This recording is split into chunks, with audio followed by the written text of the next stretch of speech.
Okay, hopefully this will be a kind of capstone on shadow work and stuff like that. So basically, the real problem is not in the unconscious side of the mind. The real problem is, well, I mean, it is and it isn't, but the source of the real problem is your own subconscious beliefs.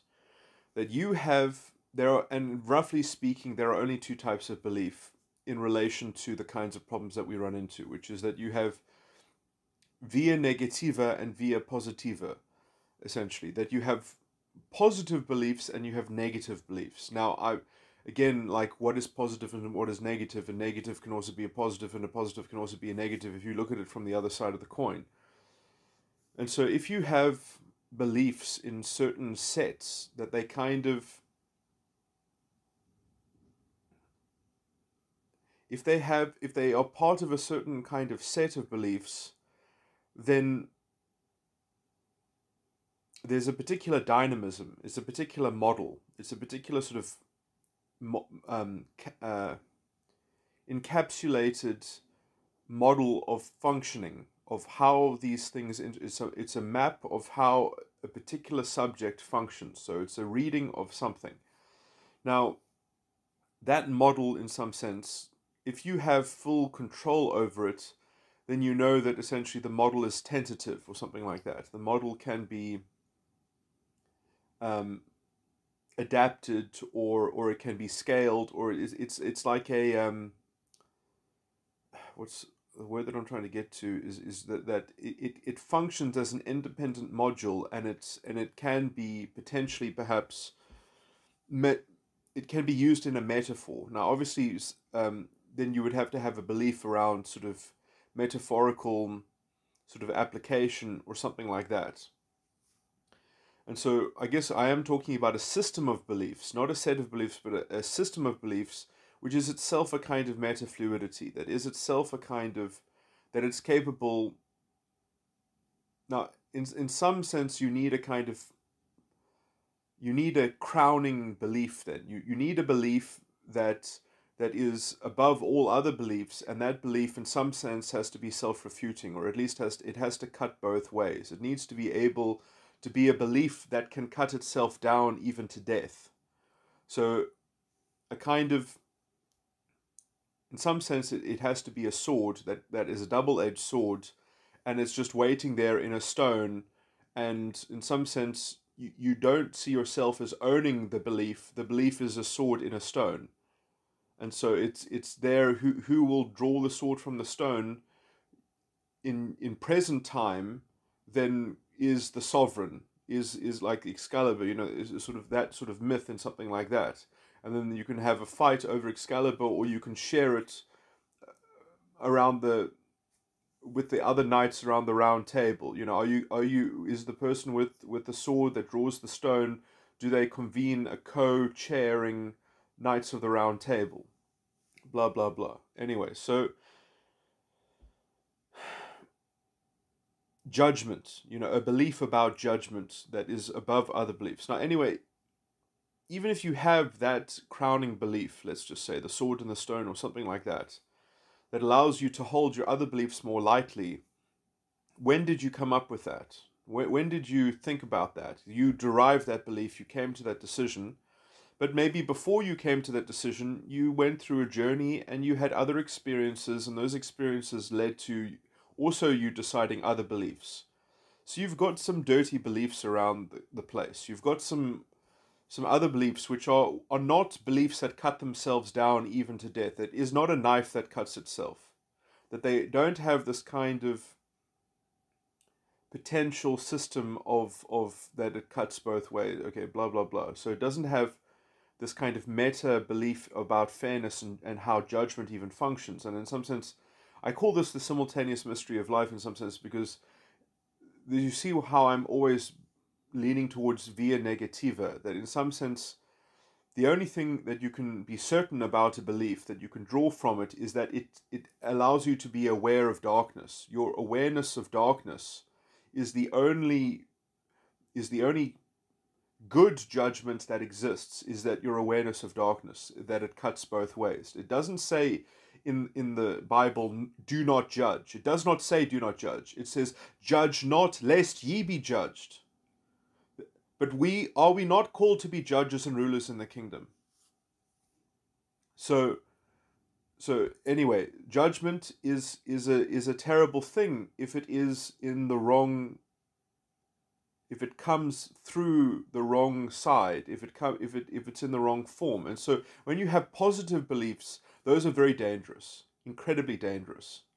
Those positive beliefs are imaginary because they have to be imaginary, because they will only exist in a hypothetical, in a tentative hypothetical. I mean, if you want to take it out of the hypothetical, if you want to believe that it's not hypothetical, then you have to think that it's objectively true or some bullshit like that. You have some whole theory about how positively we know that the outside world has this outside authority over us, that we can be certain about an external locus of control, blah blah blah. Well, I think that all the external locus of control is made in connection with the via negativa of the judgment that we can actually contain in an individual understanding.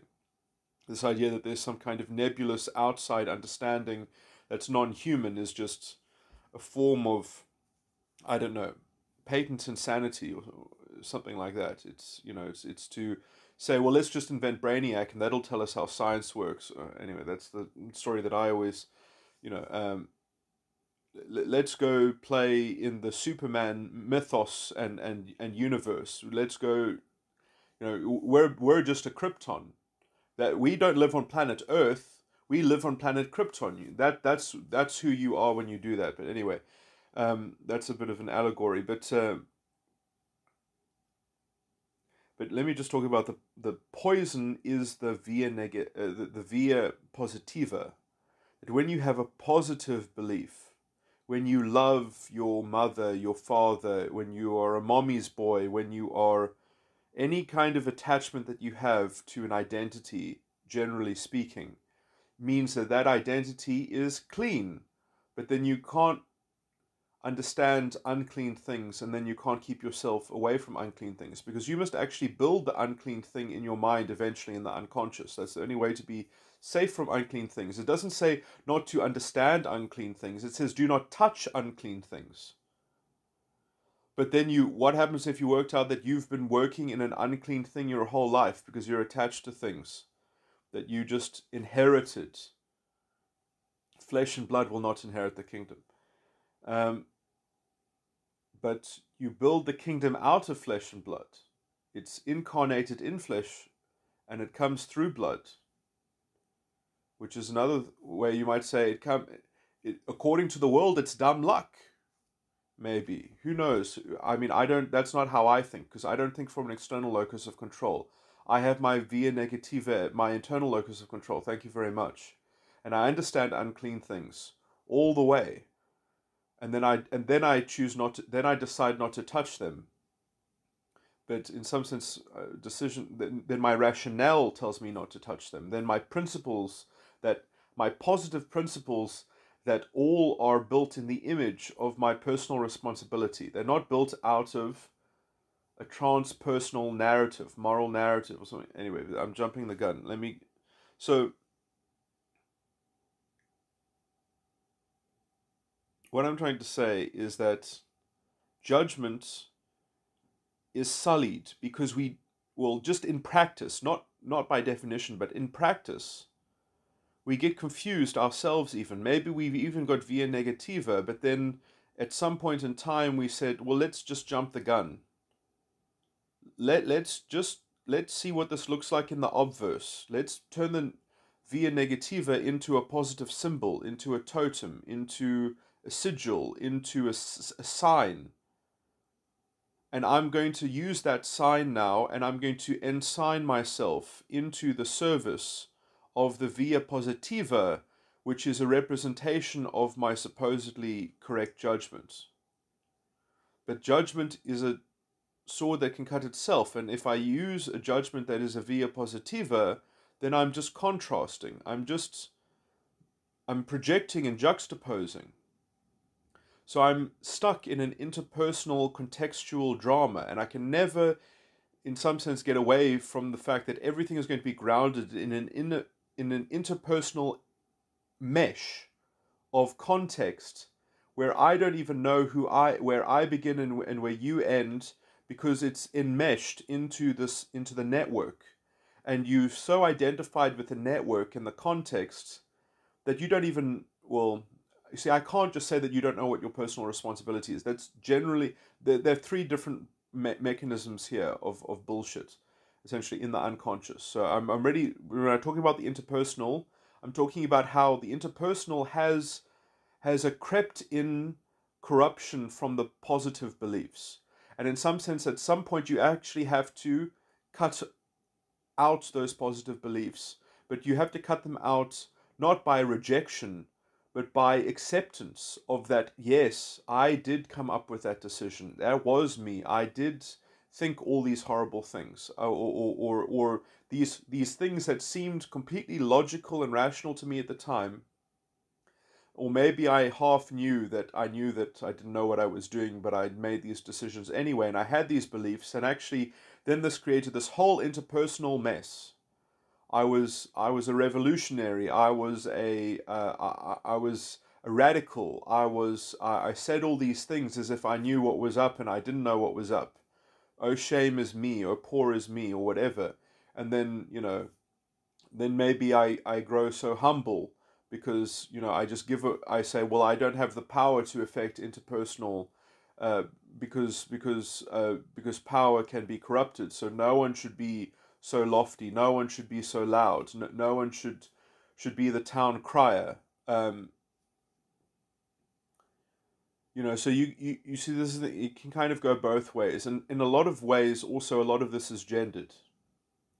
That in some sense, the male traditional cultural role is that males withhold their abilities, in terms of their interpersonal. They have to conform to the competence hierarchy or whatever, because they just have to maximize their ability to provide, because that is how they're judged by women in some sense. And women in some sense, they get to sort of engage in the more ephemeral kind of moral narrative construction, which has its own taxation, because anyway, but somewhat jumping the gun, but essentially there's this disgusting codependency between inculcated interpersonal charge because of the positive beliefs that we can maybe even work through a little bit, and then as we discharge the beliefs that are mixed into our interpersonal context, that are woven into how we regulate and manage our interconnectedness with other people, but also how we see other people in a lot of ways, and how we see ourselves, that we never end up creating this distinct entity of the personal responsibility. And in some sense, the distinct entity of the personal responsibility is how you teleport from stage 3 into stage 4. That the resonance of the stage 3 is the true ability in some. But so in some sense, as you grow your personal responsibility in the right way, then you are actually engaging in stage 4 simultaneously. But in the right way, this is problematic because there aren't just the interpersonal and the personal. There's also the transpersonal. And that is, in some sense, the direct bridge between the unconscious and the ego, between stage 3 and Keegan stage 3 and Keegan stage 4.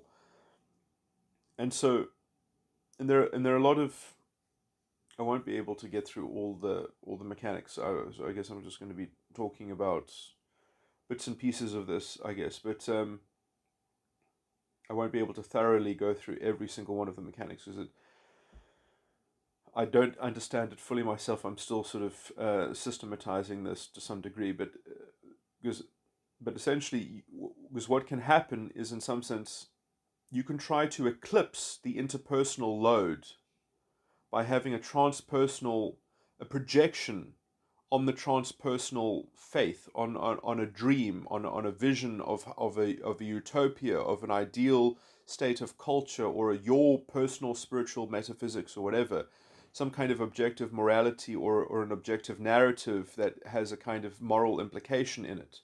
So I think that actually the real transpersonal, when it is properly conferring a real growth in personal responsibility, is something like an objective morality. But that objective morality is not built into the fabric of the universe.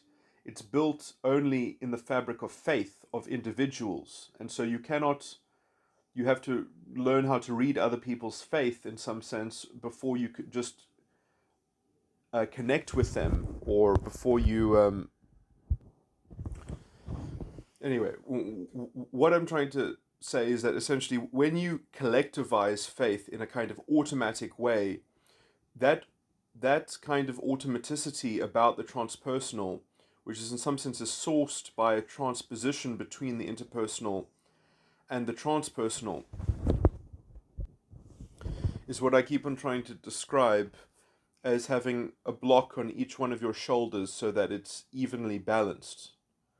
And essentially the fulcrum between that evenly balanced two chips on your shoulder, you're balancing these two transpositions, which are like two chips on your shoulder, and then the fulcrum is your personal responsibility is not even shrunk. Sometimes it's expanded, because it's expanded into having to be something that is commensurate in balancing these two chips. And so you can, in some sense, you have an overreach in some sense in a projective irresponsibility on both the interpersonal but also the transpersonal. Or maybe you've got that your transpersonal is stronger than the interpersonal, that in some sense, well, in some way, some people must be more responsible than other people. We need good elites, we need good leaders, and then other people can be more irresponsible, but that's okay because there's a kind of interpersonal hierarchy. And this is, let's say, the soft racism of the so-called liberal Democrats as well, but also this is the soft mommy's boy. This is the borderline personality disorder tendency which women have in some sense incultured themselves, but also society has also incultured them, or history has incultured them into interfacing in that. So in some sense, the transpersonal is generally seen as more feminine, and the interpersonal is generally seen as more masculine, more direct. But there's a way in which,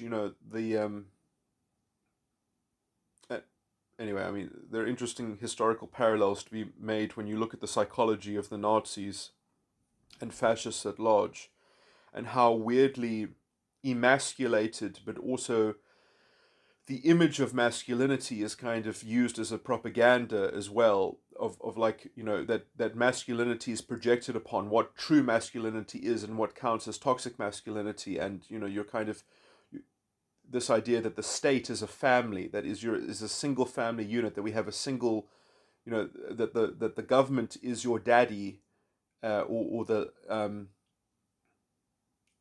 anyway, or in some sense you see like the fatherland in fascist Germany and the motherland of Mother Russia, in some sense, I do think are almost the same thing. But you see, the motherland in some sense was essentially the mothering of your personal responsibility needs to be burdened, but you need to grow up in understanding the transpersonal, whereas the fatherland says you have to understand that you have these bonds of the interpersonal. But in some sense, it's the same mechanism. It's very much the same species of mechanism, but the one is more about a false consciousness, or is more about that the slave everyone must understand the slave morality, and the other one is everyone must do their correct role in the system, or something like that. That everyone must just conform to the interpersonal program, and your personal responsibility is essentially tending to making sure that you are fulfilling your role according to the blueprint. So the fatherland is more like a blueprint, whereas the Mother Russia and in the Leninist revolution is the idea that we must understand, we must have it. So in some sense, I do think that, I do think that in some sense, I don't want to say that one side is more correct than the other side, but essentially there is a good idea I think the better idea so even on the Leninist side, which I do despise and I think is completely wrong, but the basic kind of secularization of faith, which was poisonous, but essentially the one kind of tenet that I can say from that is that the thrust that we should all attain to a single faith, that is a transpersonal article of faith that I think is a healthy transpersonal article of faith. But I do not think that you can make it part of a government program. You cannot make it, you cannot plant that seed. You can try to plant it in a culture as an individual, but you can't try to plant it in a culture as a tyrannical authoritarian, as a the state itself needs to have a more classical liberal edifice that tolerates the diversity. That in some sense you have to make room for people that are on Keegan stage 3, because we're not just going to graduate into Keegan stage 4 as a collective and then everyone born into the society will just automatically become Keegan stage 4. It's not going to happen. Not without evolving, in some sense, the ways in which that we can navigate through Keegan stage 3 to Keegan stage 4 in perhaps a more holistic way, which I would say requires a better understanding of psychology, and in some sense that soft power, that the true knowledge of a true psychology in a society will have a kind of scaffolding effect, but it will be very loosely, because the hard power of the state will not just say, well, we'll do whatever the psychologists tell us to do.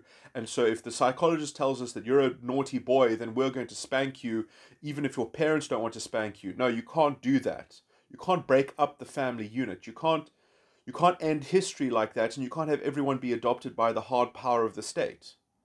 So this understanding that we need a soft power and we need a hard power, and the soft power just has to be, in some sense, that, oh, well, if you're a child and you think your parents are messed up, then go to the library and read about the soft power and then negotiate it with your parents, because the state can't just say, well, you're not doing the best practice or something like that. Like there's a kind of uniform best practice or something like that. As if individuals don't have the right to evaluate for themselves and even to discover new things. You know, I mean, this is this idea that there's a kind of static state about some kind of interpersonal mechanics. And in some sense, I am almost modeling some kind of static state, but one that is hinged on personal responsibility, and that the interpersonal must be an embodied thing at the end of the day. And in some sense, that means that in your embodied interpersonal, you have to work out that, is this somebody else projecting onto me, or am I projecting onto them because I've got a toxic belief that I've even forgotten that I had, that there's something that is imprinting itself on my pattern, on my habitual style, on my interpersonal, and in some sense, you can't always fix that without developing a more, I mean, there's two ways of doing it. You can dig in your own past and you can find the incidents and you can discharge it, and then that might also allow you to grow in your personal responsibility. But the education about transpersonal articles of faith and the personal sphere of responsibility and behaving in a more responsible way and seeing that you can have the knowledge that allows you to control and be more responsible with that control is very empowering, is true empowerment. And that kind of empowerment, you know, you can get it from three different ways. You can get it from knowledge, you can get it from control, and you can get it from responsibility. But the idea is that you can just, sadly, it's not that mechanical though. Like, you know, you kind of need two of those things to develop the third thing as well. And also, in some sense, there are also blocks to this, which is that if you have such a toxic, subversive article of faith, which maybe might even be linked to encoded in one of your positive beliefs, in some sense, the worship over beliefs, that you can have golden, objectively true beliefs rather than an objectively true morality that is true for you. See, the objective true morality is not true about the world, it's true for you. But you have to understand that that is the basic building block of reality, is agreement by individuals and guided by a morality that is hopefully has the capacity to be shared and to allow for communication and shared reality and negotiation and persuasion and such. But it also allows for negative subversion in some sense. And there's a huge tract of this which is quite disgusting, which is essentially that other people are, in some sense, invalidating other people's capacity for personal responsibility, and they do so out of a compassion, out of a sympathy. But actually, what they're doing is they are weaving in a very disgusting form of plutocratic sort of, there's this idea that they are a kind of elite aristocracy in the wings, that they would be, that they have a blueprint that can scale. I mean, even if it's not them in, you know, in some sense, I think I see these revolutionaries, even if they have good intentions, maybe they end up with a lot of resources. But in some sense, just being an armchair philosopher in this sense, I consider that to be a kind of aristocratic evolution, revolutionary sort of decadence. That what makes your armchair the throne, um, especially when people are not willing to hash it out, as it were, especially when they hear the worm of doubt, and then they do not even have the humility to have, to iron out the creases, because their formula, their narrative is just too convenient, too expedient, and their indulgences and decadences are built in this, well, I'm living my truth, or something like that. There is this very disgusting form of the judge the people by the fruit, but do you even know what the fruit looks like? I mean, do you even know what a fruit is? I mean, the fruit is not a living tree. The fruit is only how it tastes to you, in some sense, I guess. Um, but what happens if literally you've been hypnotized by a magician to spit out anything that tastes sweet, and then you're going to judge someone by the fruit, or when maybe there's something completely wrong with your taste, and in some sense, well, that means that maybe you need a lot of help, you need a lot of shadow work or something like that. You've got a lot of positive beliefs that are just fundamentally incommensurate with being worked on, in some sense. You are a porcupine. You're no longer a sentient, responsible sort of human being, in some sense. You've imaged yourself in the image of some kind of tortoise or some kind of reptilian sort of camouflage of, well, there's an excuse for why we don't have to be reasonable, and why we can just look at the narrative and camouflage ourselves in the narrative, or whatever, or camouflage ourselves in history, rather than taking personal responsibility for the state in which we find ourselves and navigating from that point. Which is something you can see an example of this when I have my 3-hour sort of rambling and lecture on sexuality in somewhat the modern context. But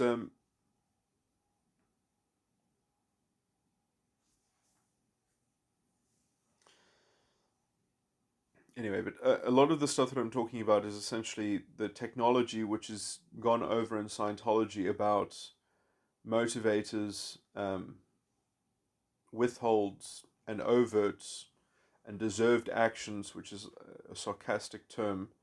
That you if you do something bad without a motivator, then you kind of post hoc say that it was a deserved action, and then you fabricate the motivator after you come up with the belief that it was a deserved action, and then you've got a dirty positive belief that is part of this associative chain of amoral compartmentalization of your own subconscious bank.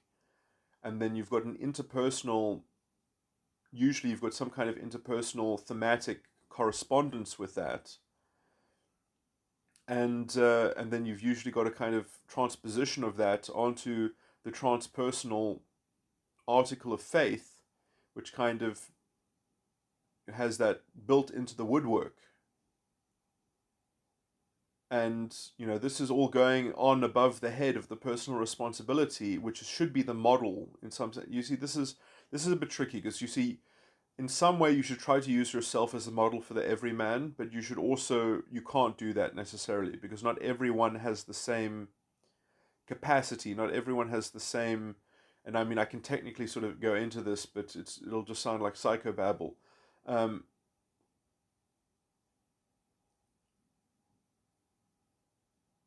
but essentially, everyone has different unconscious circuitry, and some of that circuitry just doesn't go into places that other people's goes into, and some people goes into enough places that they can maybe get a bite of the apple, but other people can only get it if they take 2 bites of the cherry, and then you're not allowed to take 2 bites of the cherry. You can only take 1 bite of the cherry. So the only way for them to get the second bite of the cherry is if they have a friend to talk to, or they have another person to commensurate with and to align themselves with articles of faith.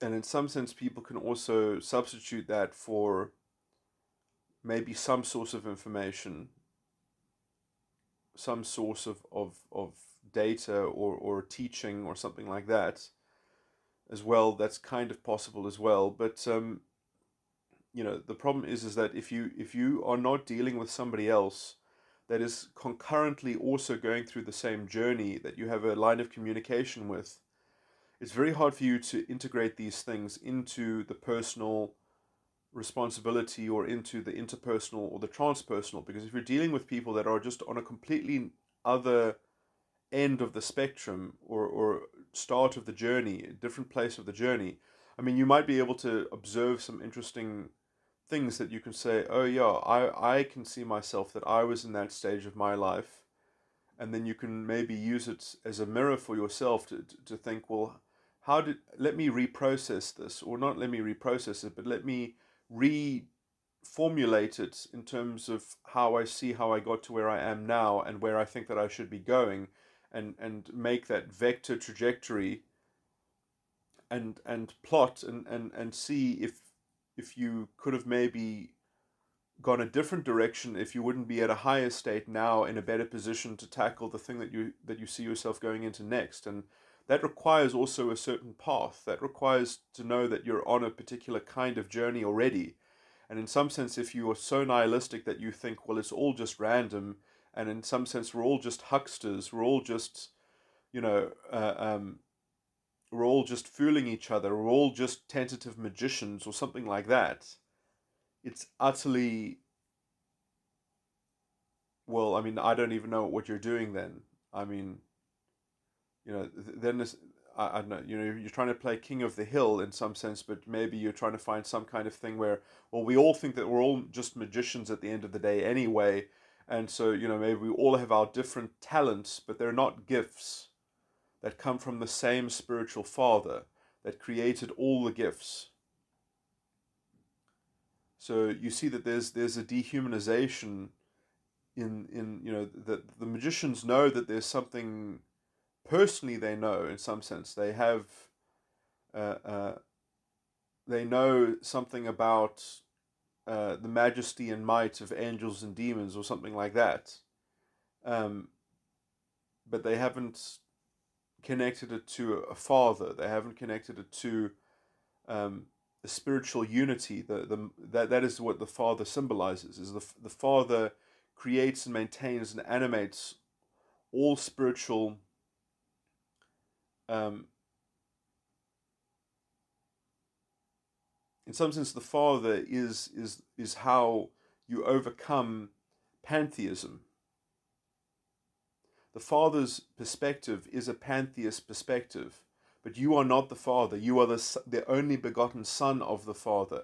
That is the only way that your personal responsibility will get to the maximum, is that if you take 100% responsibility for being the only begotten son, but that is a quality and a condition of an understanding and a synthesized self-realization that your mind is the only begotten son.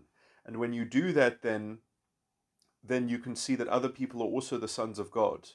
But you have to confirm that as well. And maybe you don't have the power, the gift to confirm that. You need somebody else to confirm that we are in the same doctrine and in the same faith, that we have a single faith. So these doctrinal points, and there are a lot of doctrinal points in the mystery school that I attach myself to, which is something like Christianity, but my doctrinal understanding of Christianity, and I consider myself to have the gift of the apostle, and so that is there are different gifts, but anyway, so and it is actually necessary to have an apostle as a cornerstone. You can't get off the ground without an apostle, and in some sense you can maybe try to create something. I don't know what it'll be, some kind of animal farm, and essentially you think that the apostle people are on the lowest rung because they think that they're a one-man army, and you are an animal farm, and you're part of a, well, everyone is equal, and some people are more equal than others. It's like, that's the kind of syllogism that you're going. That the only way to overcome that is the gift of the apostle. And just because some people have the gift of the apostle doesn't mean that you can't get that gift grown in you by replicating their understanding. This is the function of the communion, the edification of the body of Christ. The members in a particular member, that is the body of Christ. So that is how we break the bread, break the understanding, and feed it to one another. And then they'll break it again and feed it back to you. And then you'll see it from two gifts. You'll see it from two perspectives.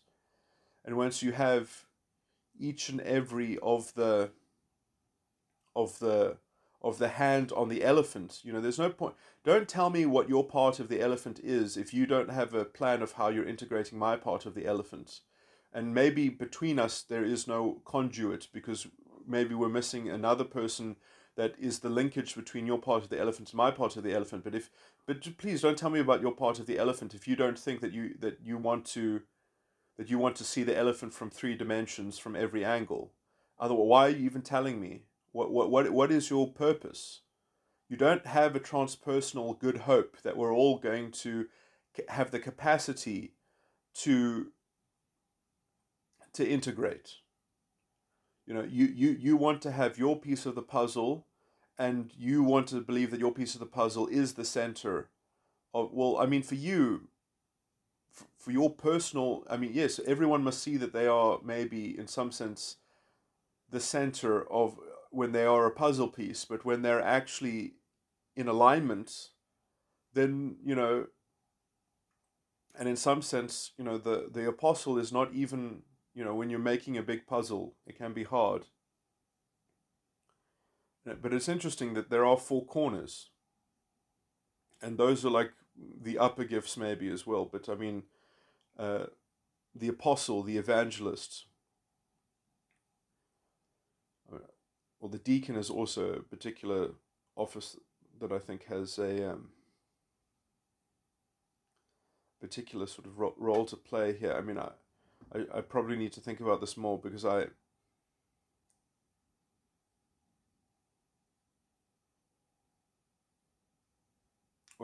should be able to work it out. So I'm a metatype 13, and if I'm correct in my supposition that I have the gift of the apostle, then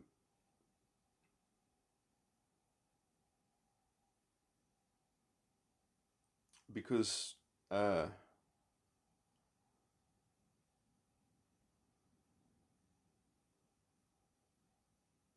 I'm a metatype 13. 1, 2, 3. How should I count this? I can just count it down.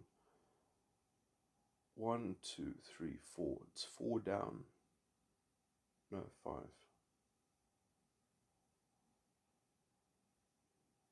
This might not even be a fixed correlation, but 1, 2, 3, 4. No, it is 4 down. So that means an elder would be a metatype 14, would be an elder. A deacon would be a metatype 16. So sorry, a deacon would be a metatype 15. Oh no, wait, I misspoke. So an elder would be a metatype 14, and metatype 15 would just be a brother or a sister, but also perhaps would have the gift of prophecy particularly, but that is a gift that is not hopefully we get to a point where we don't need to depend on the gift of prophecies in the talking of tongues sort of sense of it, especially that we need to sort of move away from that into a more conscious, in some sense that's the gap, that's the Holy Spirit which we need to really displace with understanding the Holy Ghost more directly, and dealing with it more consciously in some sense, which is, anyway, I'm not going to get into that tangent, but basically, that then I think I was correct when I said that a deacon would be a metatype 16, priest would be a metatype 17, particularly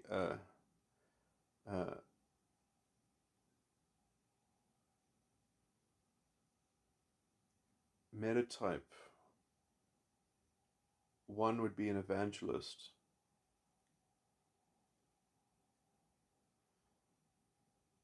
Metatype 2, no, wait, what did I just say? I said metatype 16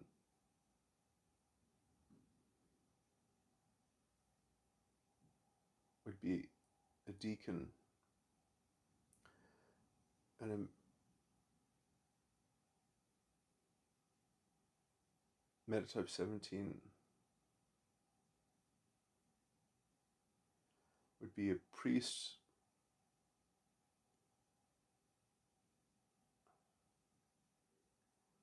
Metatype 1 would be a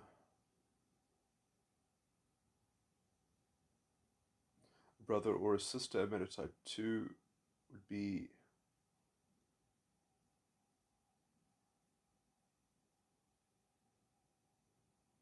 an evangelist. A metatype 3 would be a more kind of, because that's also the gift of prophecy, so that would actually be a different kind of prophet. That would be a more conscious kind of prophet, or in some sense a very strong sort of empath,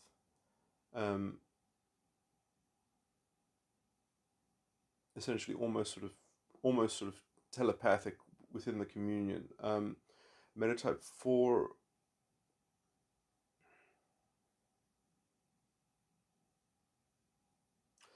well, they wouldn't, well, yeah, so I don't, this is hard to say, because now we're back in the earth. We're not, so a metatype 4 would be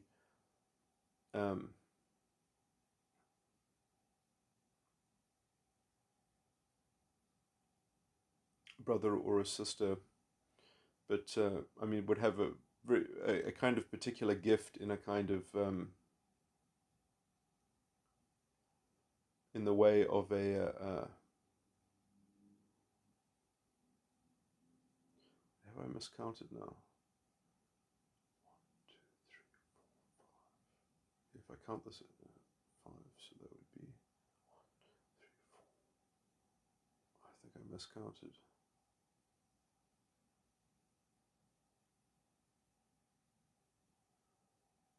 There's the metatype 4 that would be like the prophet that I spoke about. Metatype 3 would be a brother or a sister. Metatype 2 would be an evangelist. Metatype 5 would be a kind of metatype 5 seems like it would actually be problematic, because, well, no, I mean they might also have a kind of fleshly empathy or something like that, in terms of being able to understand order and chaos, perhaps to some degree, but that's an interesting case itself.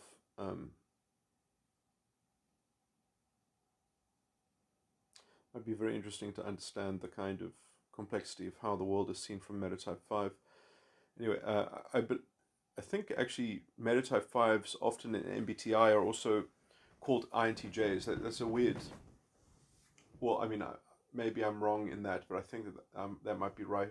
I think I typed someone in my system as a metatype 5 and they were an INTJ, and I'm a metatype 13 and I also type as an INTJ. So there's an interesting.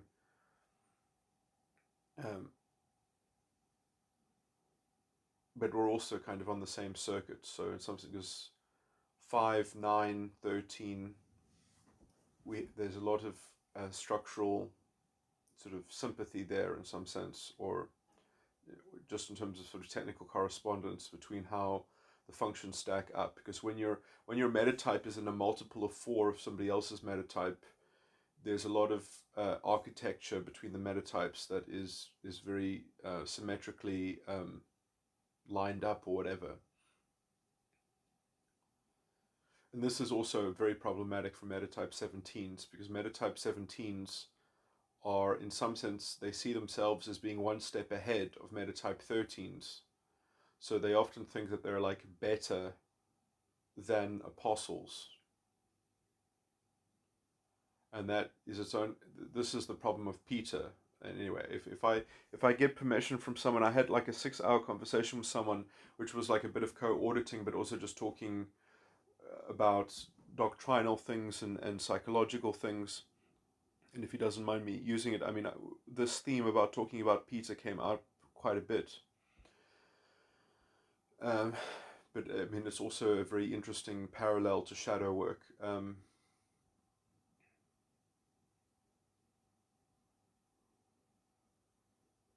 Anyway, these are interesting sort of parallels. But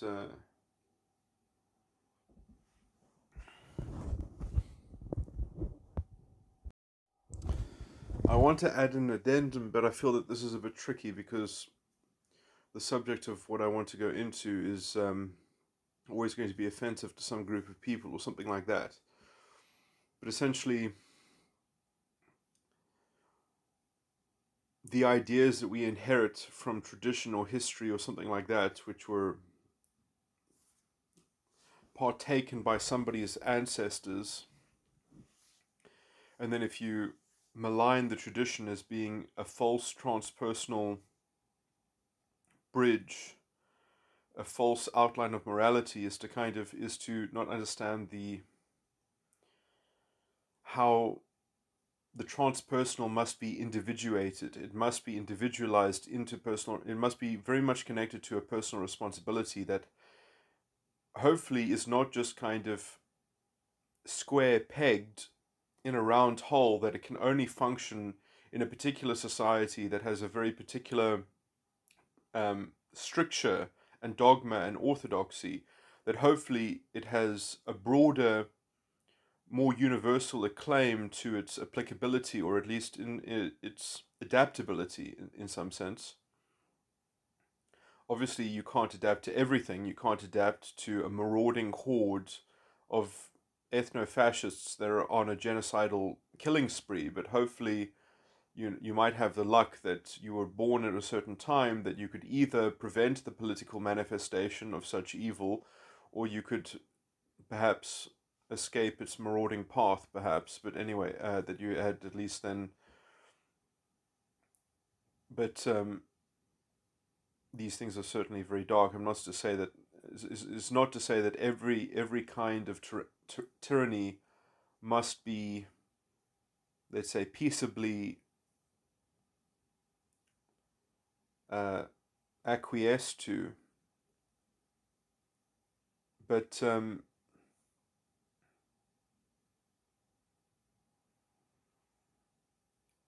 generally speaking, I think that we cannot create a hyperbolic, sort of hyper moral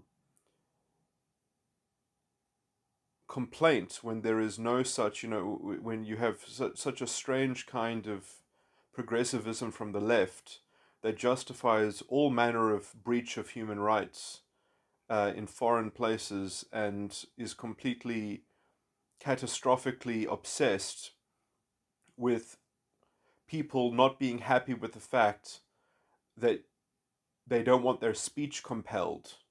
that they don't want words defined for them on high from an orthodox dogma, that people should not be able to legislate uh, uh, or culturally mangle things into sort of creating a weird kind of private education that is, when I say private, I mean privately perpetrated on other people's children, on other people's wards.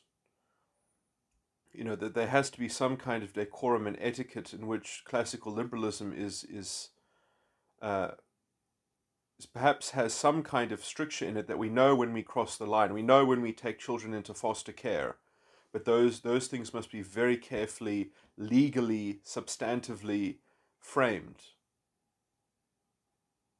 And this kind of mob justice, mob mentality, mob morality, slave morality narrative that has this kind of historical credence in it, well, you know, because history, then we must, is a kind of compartmentalized amoralism, which is wholly entrenched in a kind of, in a transpersonal overreach that is transposing some kind of weird kind of sympathy onto an interpersonal matrix, uh, and between those two corresponding gelatinous amorphous, you know, sort of compensations for one another, is this individual responsibility which is completely infantilized under the weight of the yoke of this weird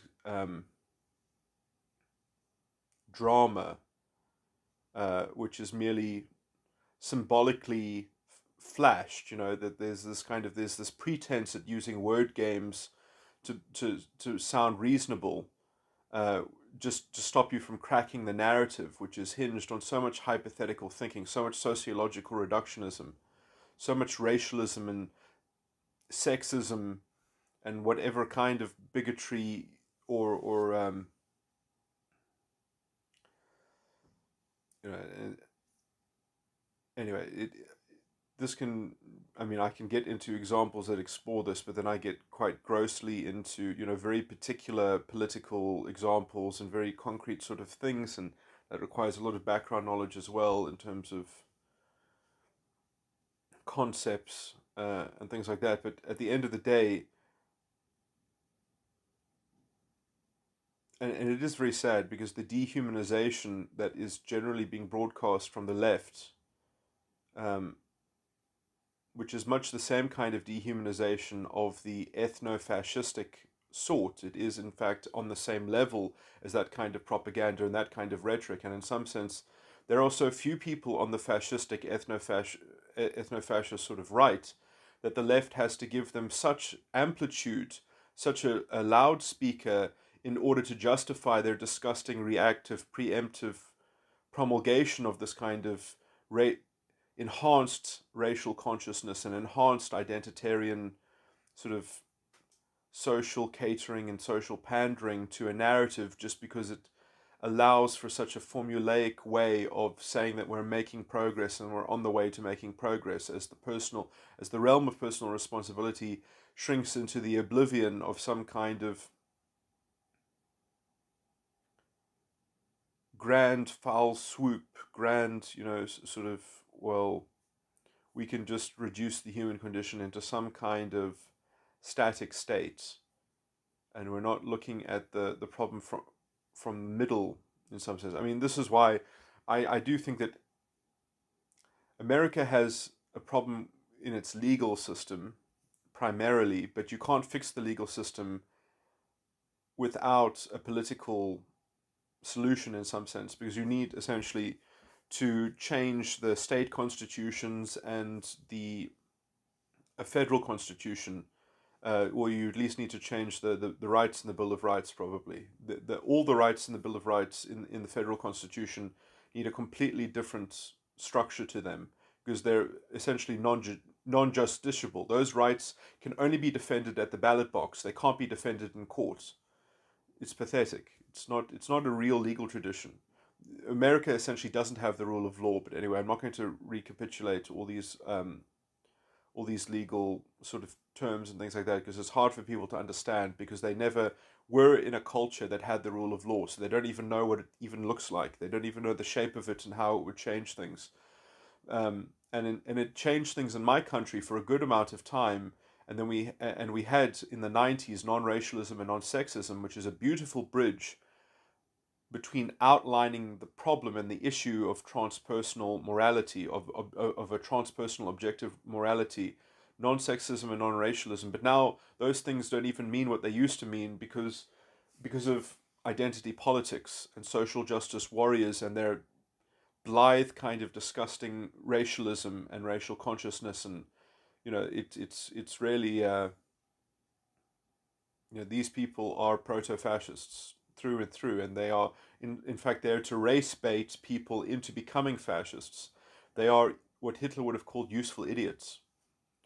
They are the contagion of the fascistic worldview, and these people, they are given prominent places on CNN and on MSNBC. They are there to make this broadcast and to keep this brittle narrative together where they can't even reason about it because it's so brittle and weak and pathetic that if anyone breaks the line, they get set upon by the hellhounds of their,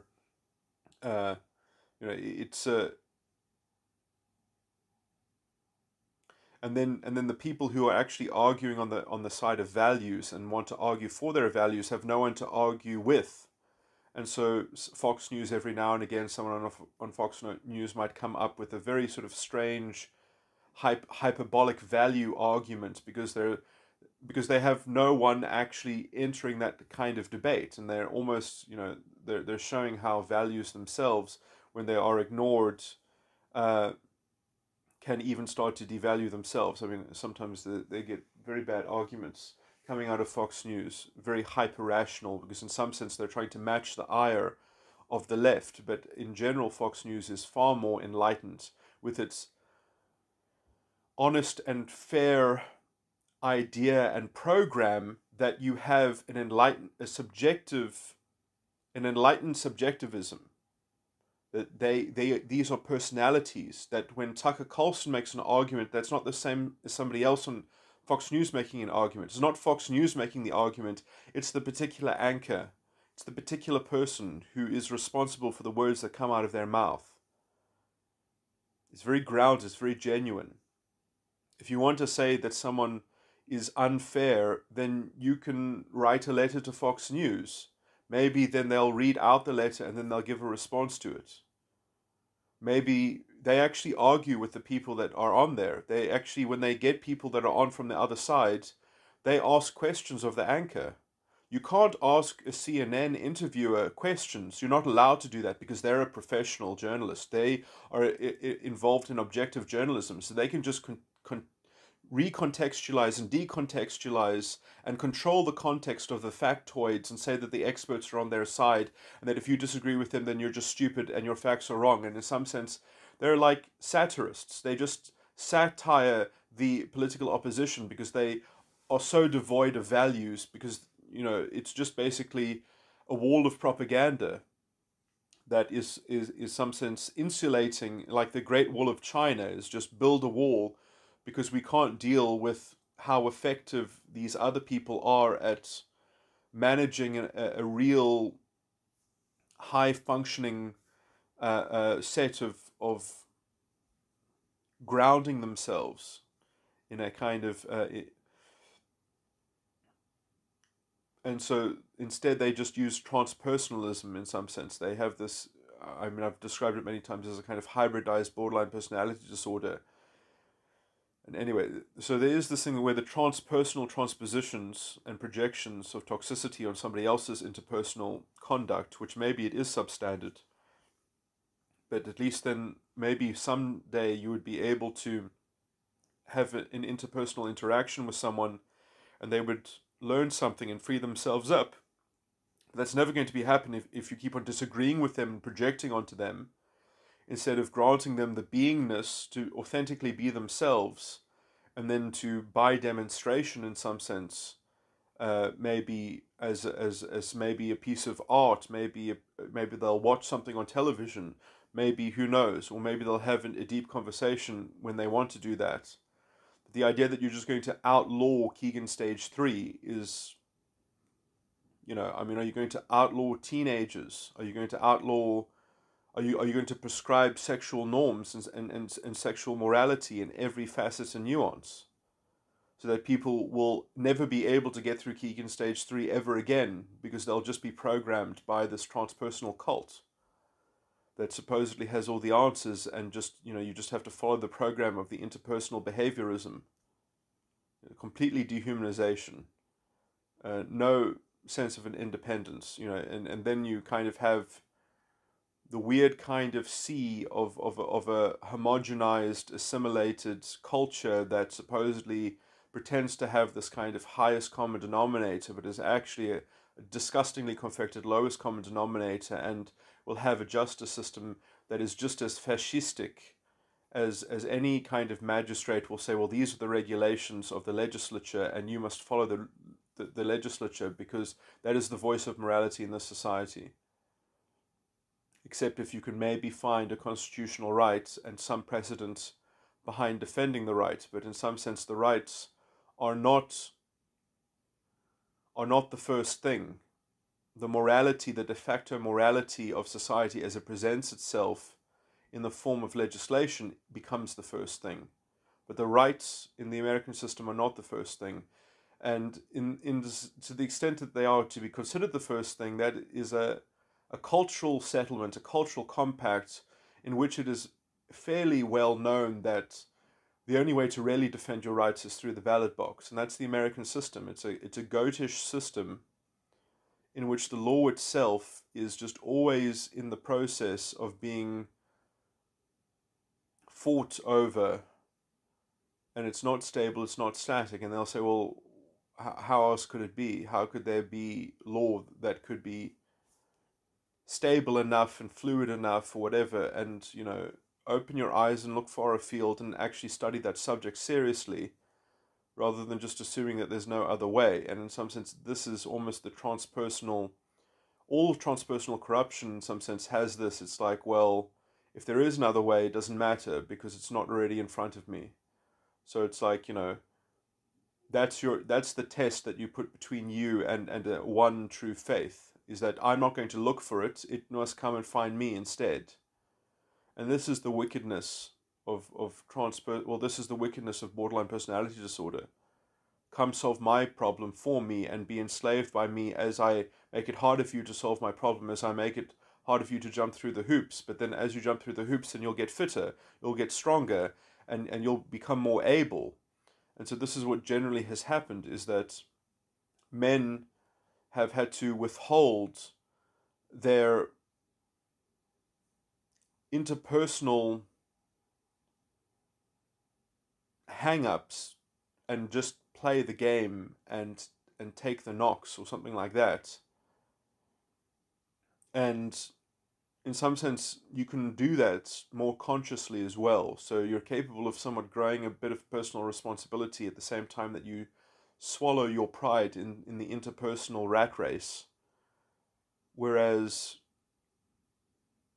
women have this dream that, and in some sense this mirrors the biological imperative in the asymmetry in the sexual marketplace, because women don't have time to establish themselves and make a family in their 30s. I mean, maybe medical science will sort of change, but just we have to understand that there are certain biological facts. It is suboptimal for a woman to start her family in her 30s or later in life. It's suboptimal, just in a generalistic sort of way. It doesn't mean that you can't do that, but generally we have to, this is just a basic sort of biological fact.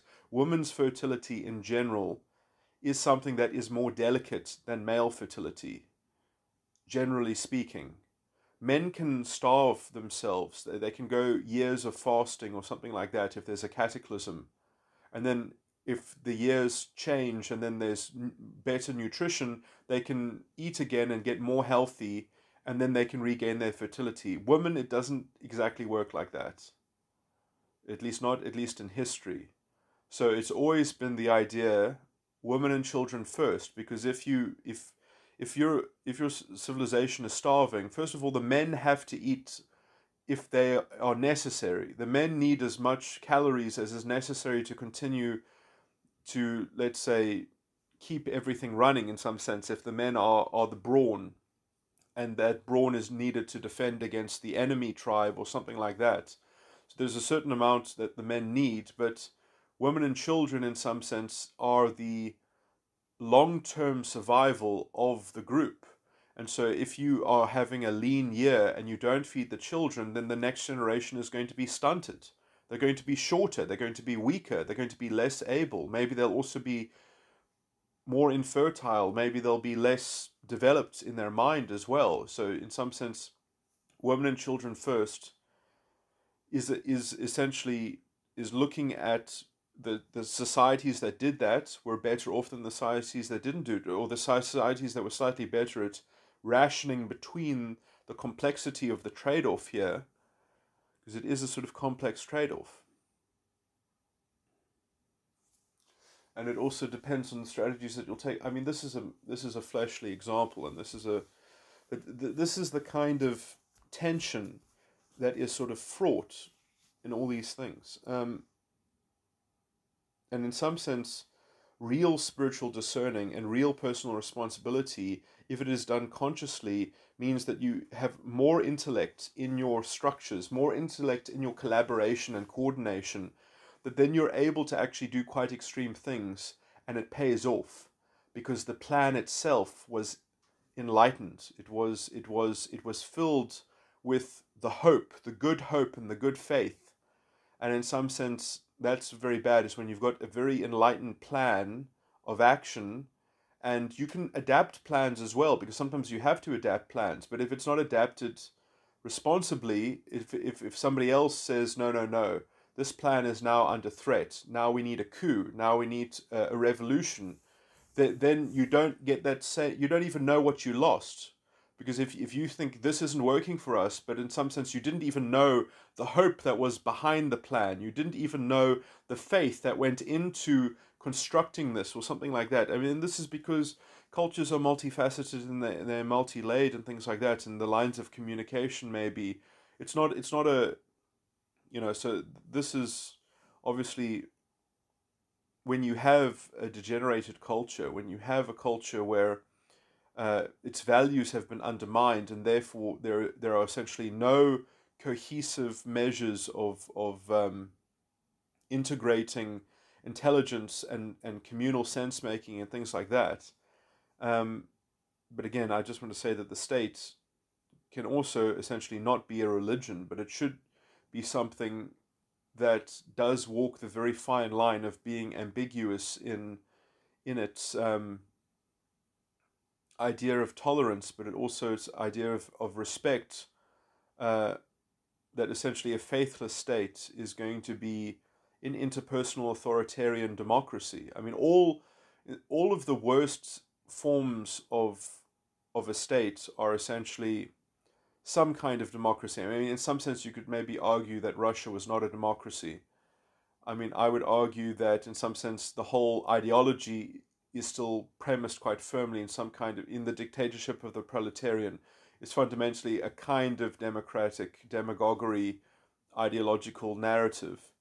But I mean, Germany in some sense was de facto a democracy, and it still operated as such. I mean, perhaps they were rigging the elections, and perhaps they didn't even need to rig the elections when you have an authoritarian, tyrannical control of journalism, of the when you have a ministry of propaganda, when it is generally regarded that politics control culture, when politics needs to be the father of the culture, then you have de facto a kind of democratic authoritarian, well, I would call it also a plutocracy. I don't see how it could not be defined as a plutocracy. The idea that you can have, I mean, the only exception to this would probably be Pinochet, who I believe was in some sense an enlightened dictator, because in some sense he was grappling very responsibly with the fact that the government structure and the judicial structure in Chile was not able to defend itself from the kind of cultural degeneration in the same way that America had to defend itself um, from the takeover of its culture with the McCarthyist Red Scare purges and things like that. I also think that that was somewhat justified, but the form that it took was wholly unjustifiable. That in my in two recordings ago, I talked very clearly about how the McCarthyism is not right and it's not wrong. And that's the problem with the American system, is that you couldn't find a way to do McCarthyism through the courts because the courts aren't dynamic enough, because your justice system isn't good enough, because how the rights of, because in some sense that you would have to have a system of rights in which you could essentially stop people from teaching their anti-constitutional propaganda, but your constitution isn't well enough structured to do that, other than to do it through the fiat of the legislature. Anyway, so I in some sense, America is centered around the prerogative of the democratically elected, or rather appointed, leader. And that, I think, is a bit too lax, because that does not give enough of a counterbalance to the individual citizen to defend themselves in court. And so de facto, I sympathize with McCarthyism as I sympathize with Pinochet. That if you actually look on the ground and you look at that historical example of Pinochet, you will say, yeah, morally it wasn't done above board. The morality of it, justice was not seen to be done, but I think as a historian we have to say credit where credit is due, and in some sense,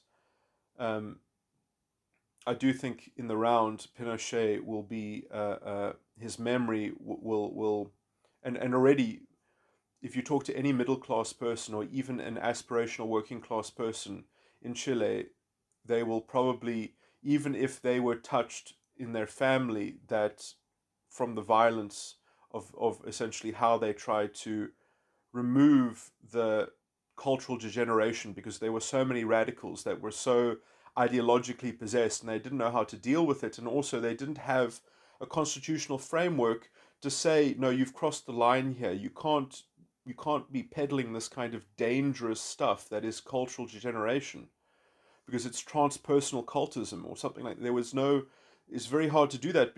Even if it is in the structure, it's very hard to point at that when a society has so much cultural degeneration that it does. And essentially what has happened in my culture has been the same thing that Pinochet was reacting to, which is that the academics invented this race and gender studies, which we got from America, and it was anti-constitutional propaganda. It undermines the supreme values of the supreme constitution of my country.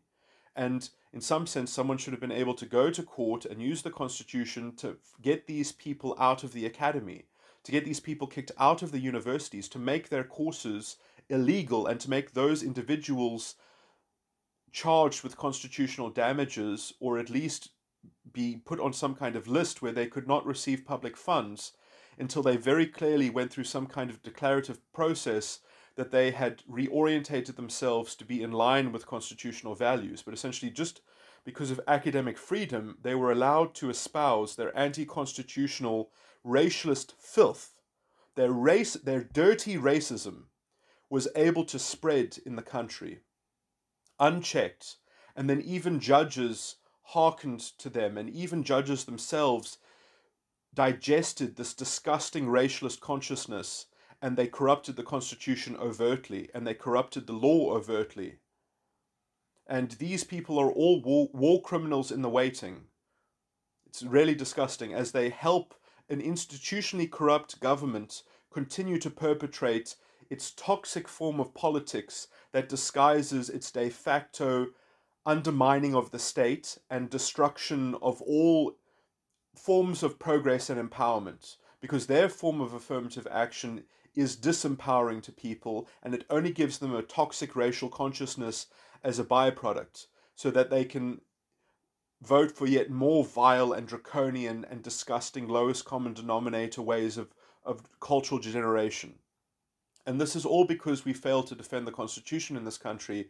And I somewhat blame America for that, because we have, in some sense, inherited this toxic, noxious atmosphere, this odorous journalism that, in some sense, rose in America and came to be the dark cloud that sits over the land and is the darkness that now covers the land.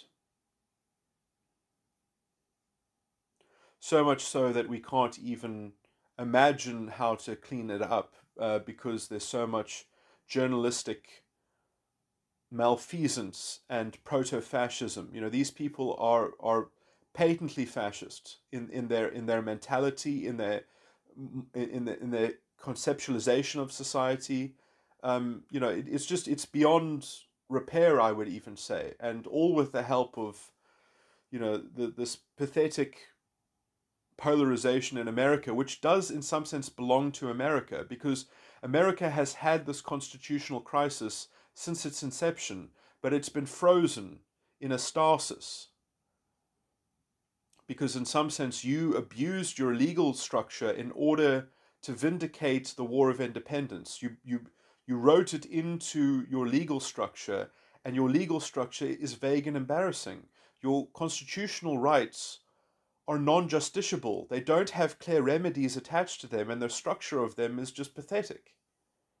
And in some sense, the disgusting jurisprudence that you've developed around a legitimate government purpose and rationality, you have somehow got your legal scholars to cotton on to that in this country, and so judges will say, well, government has a prerogative. There's no mention of government's prerogative in the limitations clause. In the limitations clause, it does not say in any of the measures that there is in any of the subcases, A, B, C, D, E, there is no mention of a governmental prerogative. So, anyway, I mean, I'm going on and on and on, and this is a very sort of technical, systematic thing, but it's also, in some sense, I think this is, the law is, the municipal law, the national law, is the only thing in a society that should probably be above Keegan Stage 3. You can't expect the culture to be above Keegan Stage 3, because the culture is going to be a mixed bag. You can't expect there to be maybe opinion leaders who will be good people to be able to have a collective conversation through and about, that you say, well, that person says this and that person disagrees with them. What do you think about these two opinion leaders that clash, or something like that? And in some sense, one opinion leader should be brighter than the other, perhaps, or at least in some field should be brighter than the other, and maybe there should be some general consensus. The problem is that there are no opinion leaders on the left. I mean, I can't even remember their names because they're so, Professor Dyson, disgusting racialist, proto-fascist scumbag. I mean, I will say that. These people deserve to be insulted. If my legal tradition wasn't corrupted and they came to my country, I would petition that they could not give their disgusting proto-fascist lectures, that if they do, they should be arrested, essentially. You cannot come here and undermine the Constitution, but the Constitution has already been undermined by these people on the radio, by these academics, and by politicians themselves, which go undermining the Supreme Constitution. We fought long and hard for that Constitution, for the democratic revolution, and it stands dead, murdered, and betrayed by these disgusting people who, if there is a cataclysm in this country, should all be put on trial in a new kind of Nuremberg trials. That is my only hope. This is why I also make recordings, is because if anything does happen, then at least this might, at least then maybe we'll have the historical experience that black people can just be as amoral and immoral as fascist Nazis. That, there's no special exemption that just because of the color of your skin, you can't be as evil and misled and stupid. And in some sense, we can also see, I mean, history, as far as I can tell, is completely repeating itself. And you just have the same kind of brittle, pseudo-intellectual half-wits that think they know what's potting, that think that they're so clever in their philosophical armchairs. And, they haven't integrated or synthesized anything at any great deal, and the synthesis that they have do is based on a kind of toxic projection onto other people.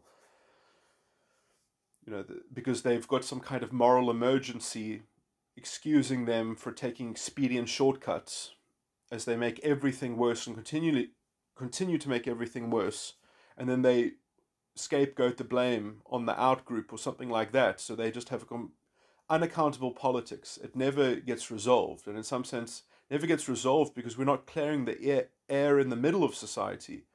So in some sense, I almost don't even blame the politicians, because in some sense you would say, well, the politicians have to be reactive and responsive to whatever is currently in the public discourse. And what's currently in the public discourse is so much toxic sludge from these fascistic journalists that really do need to cool off their heels. And also, but I mean, there's some politicians that will say things that are just, they should also be effectively in jail. The police chief himself should be in jail for the kind of dishonest performances that he gives and the kind of disgusting morality. But I mean, that's a bit of a, perhaps that's a bit of an overreach, because that's a bit of a very sophisticated kind of subtle critique that I'm making of the police chief, or the Minister of Police, the National Minister of Police, who does these very disgusting magic tricks where he pretends to be angry with someone when he should really be angry at himself. And in some sense, everything that he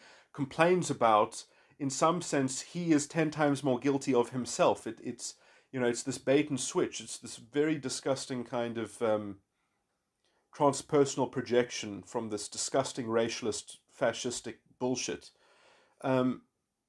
It's very dangerous, especially when you add into the mix people from the army, from the South African National Defence Force with guns policing beaches, because no one is allowed to be on the beaches except the army with their guns patrolling it back and forth to make sure that no European can use a beach, in defiance of the lowest common denominator national lockdown regulation.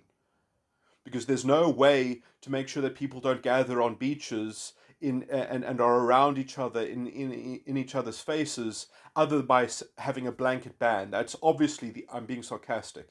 That never mind the complete unconstitutionality of that kind of overreach and over restrictiveness.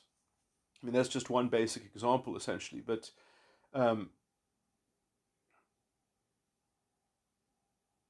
it's so unintelligent. It's so essentially, we have a third world country, a developing country that is essentially not developing. So I don't think we can call ourselves a developing country when we're clearly not developing. We're going backwards. We're not going forwards. You can't call South Africa a developing country anymore, because we're not developing. We're a third world country now, at least. If we maybe find the South African Constitution again and find the new South Africa again, then we can have the hope of development, but we certainly don't have the hope of development anymore.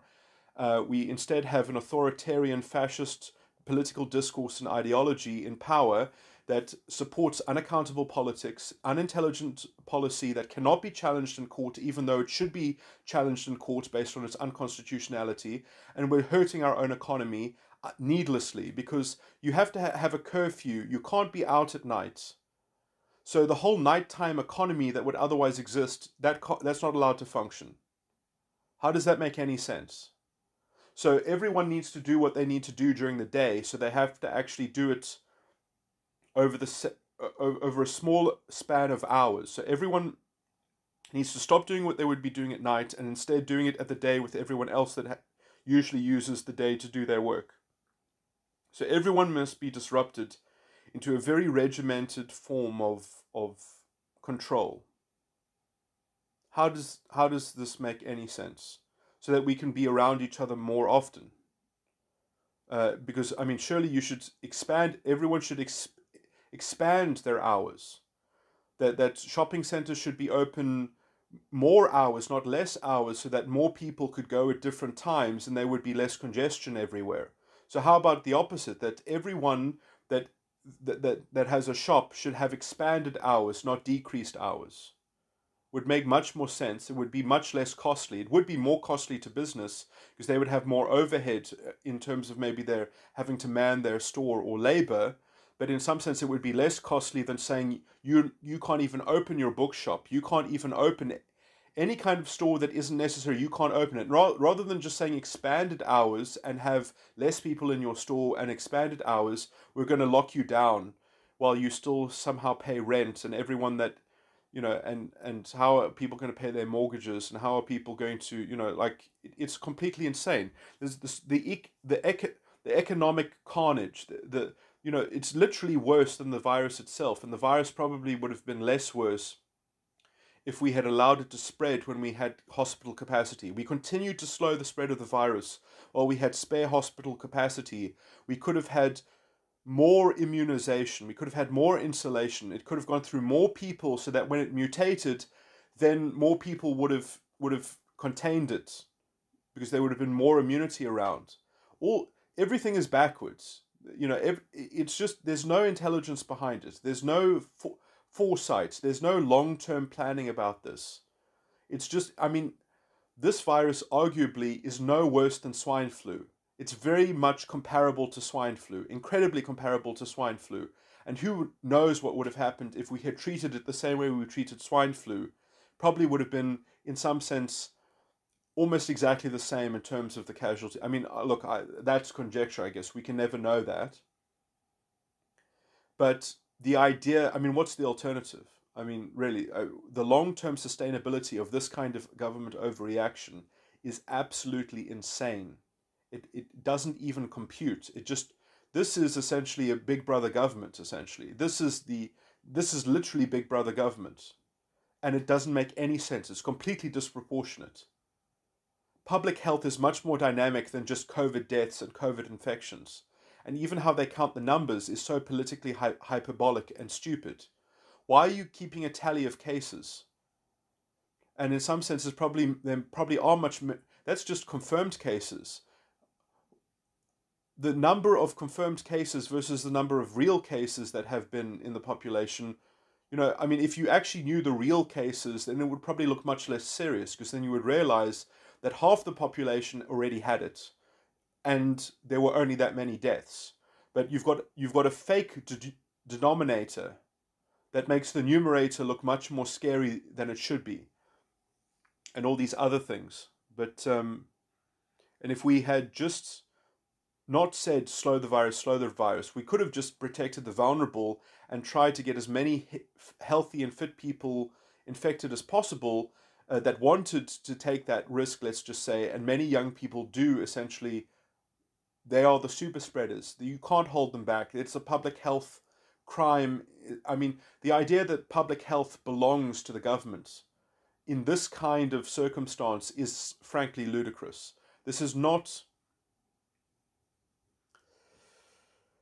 in some sense, it's almost like a giant excuse just to flex the muscles of an authoritarian government, because it somewhat proves the point, in theory, that you can have expropriation without compensation if you can do this kind of overreach and infringing of people's constitutional rights. I mean, that's almost essentially what it is, and you can see even how they use the propaganda, how the police minister uses the racialist propaganda behind his disgusting overreach and his I mean, what does it matter if people use the beaches or not? The only difference is if they are in tight gatherings on beaches. That's what should be illegal. Why aren't you having the less restrictive regulation? It's very clearly a way to kind of transpose guilt onto people that would do nothing wrong, that have done nothing wrong, but just to say, well, we're all in this together. And if you don't want to be in this together, then you're a racist or something like that. And then if you did actually have this particular restriction, then you would have a much more fluid understanding of how people could keep themselves safe. Because essentially, if you said, don't have gatherings, and if you do have a gathering, this is how you have to do it, then you are publicizing information of responsibility. And in some sense, I do think public health should be a governmental request. There should be guidelines, and there should be, in some sense, publicity, but they should not be, and perhaps there should be, understandings that if you want to do this, you have to do it this way, and if you don't do it that way, then there's a crackdown, essentially. But then you actually have real policing, rather than this disgusting form of preventative policing. This idea of preventative policing, that you can have preventative public health on the scale in which it is. Um, it's never happened in history that you've quarantined the healthy. That's never happened. You quarantine the sick. But because this thing is actually not that serious, and because journalistically, because it was a useful weapon against Trump, they made it into a serious journalistic story. I mean, what's the difference between this and swine flu? Why was swine flu covered so unseriously because it happened under Obama, and now it's so serious just because it happened under Trump? I mean, I'm making that comparison. I am making that accusation. I think that's exactly what happened. I mean, you can see how the left reacted at the start. They said, "Oh, it's nothing, forget about it." And then they did 180 degrees on it because they'll just make whatever narrative fits. And Trump was exactly right.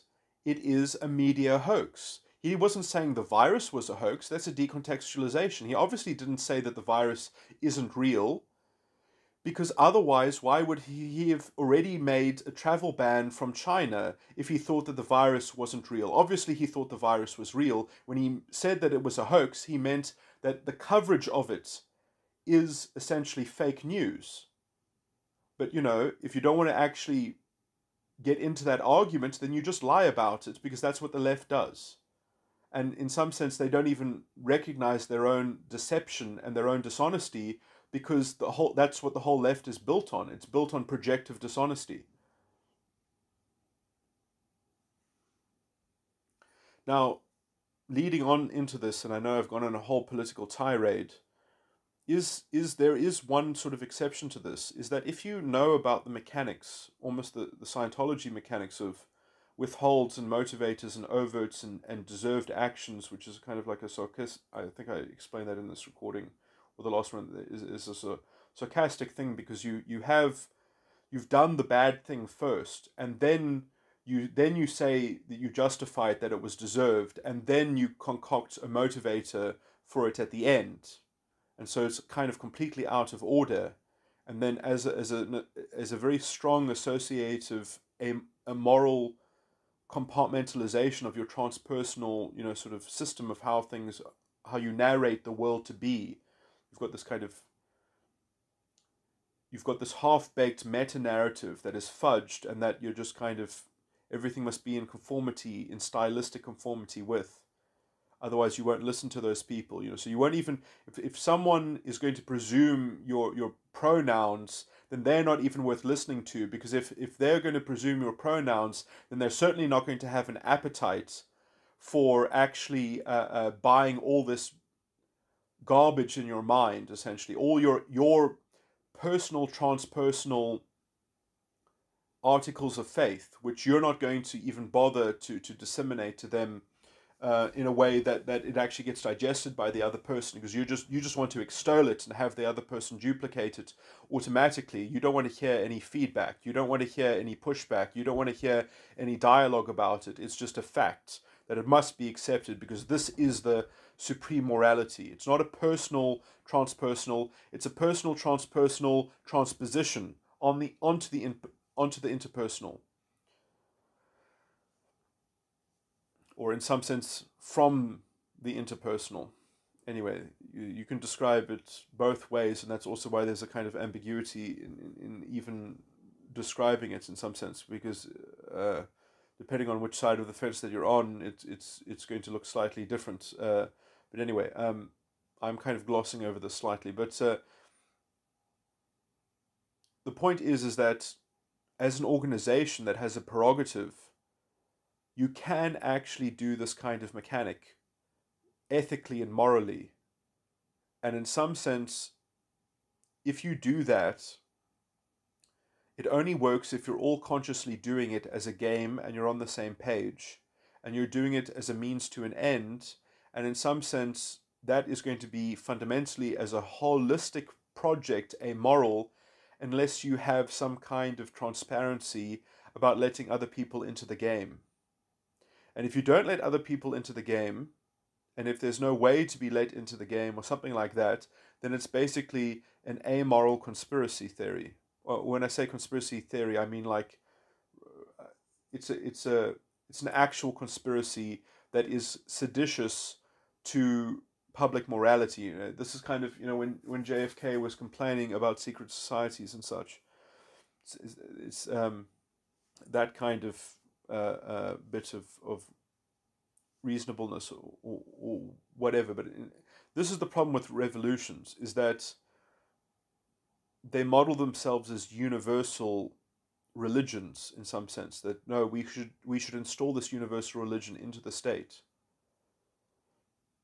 The difference with me is that I want to upgrade the hard power of the state, the hard structure of the legal system, but I also am sensitive to the idea of soft power, and that soft power must be able to defend itself. And in some sense, knowledge of psychology needs to be synthesized, and it needs to be stable in itself, and it needs to be able to defend itself against people that would subvert it with sociological reductionism or some other kind of dehumanization, or some kind of, a lot of people want to turn human beings into insects. They want to turn them into hive structures.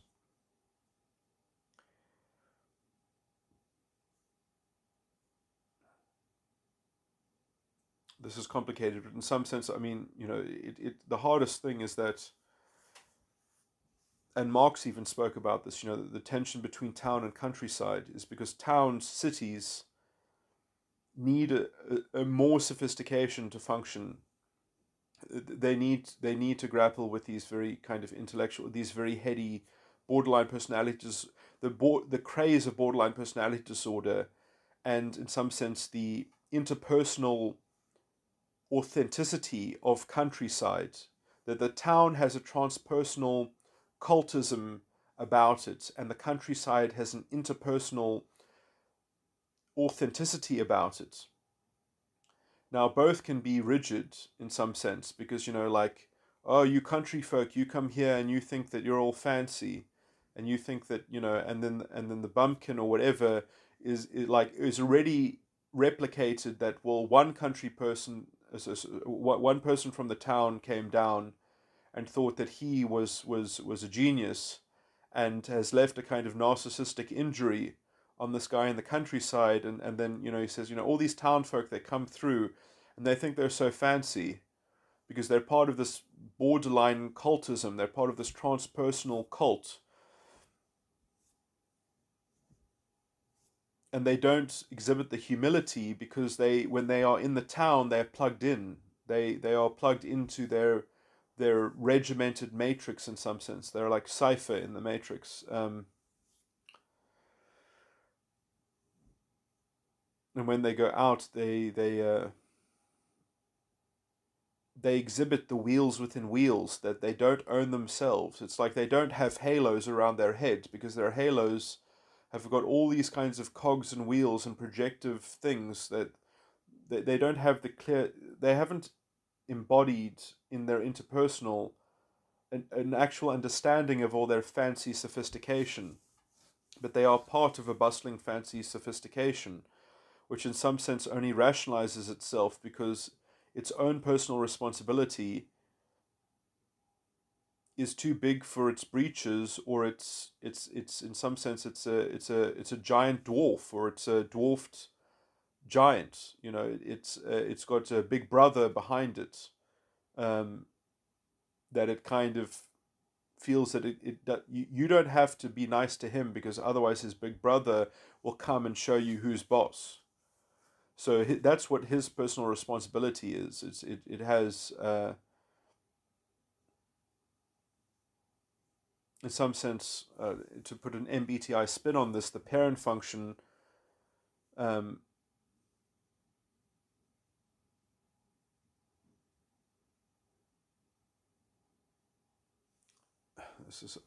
parent function has two interconnections within the circuitry.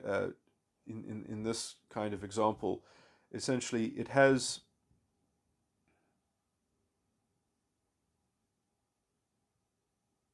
so I don't want to talk about the child function at all here, but that's part of the story to fully understand it. But it's interesting as well. I guess you could also, the motivator could be connected to the child. The deserved action or the automaticity, or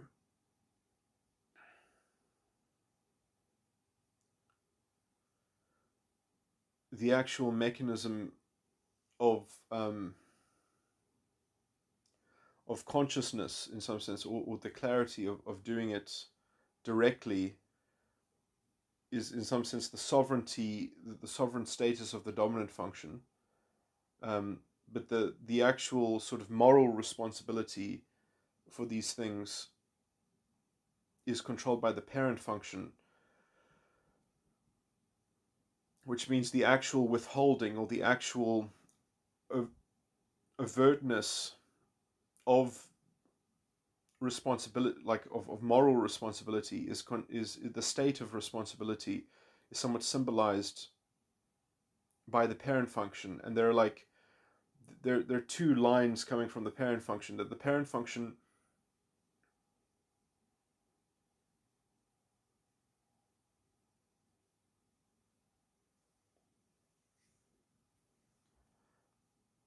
when it's relating to the dominant function has to inform the dominant function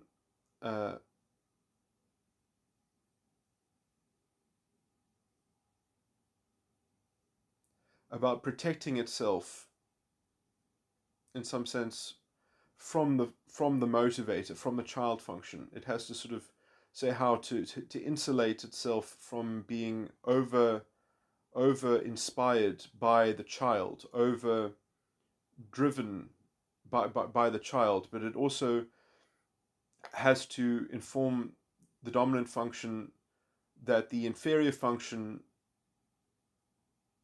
is both good and bad in some sense. And so, that essentially the goodness of the inferior function, the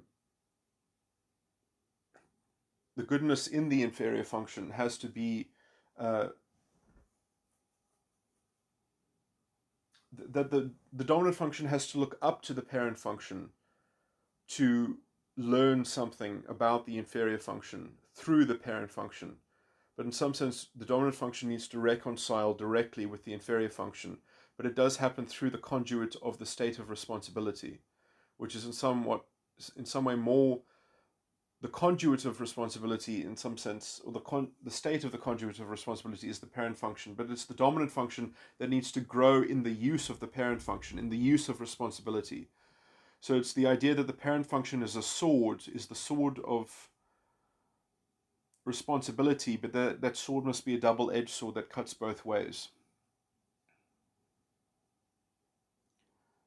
And in some sense, when that sword is instead a spoon and the dominant function is an ogre, it's using that spoon to just eat the inferior function, and it's not sublimating it properly, it's not digesting it properly.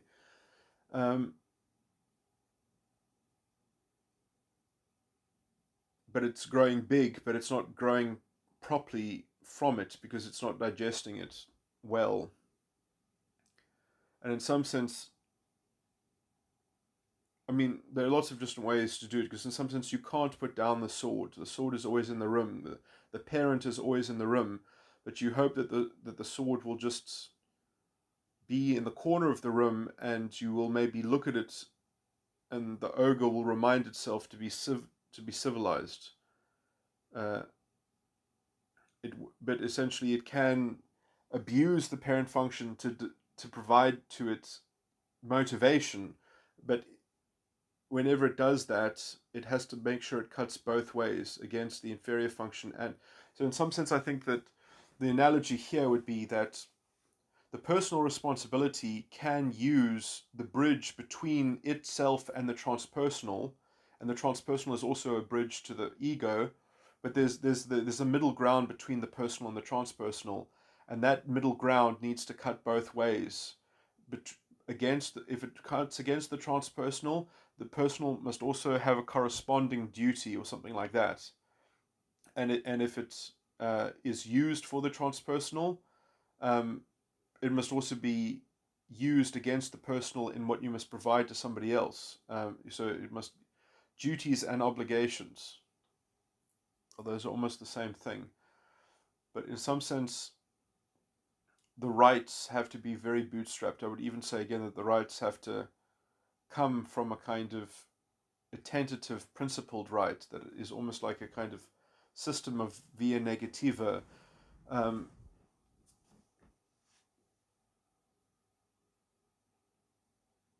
The other side must be heard. Audi alterem, audi partem alterem.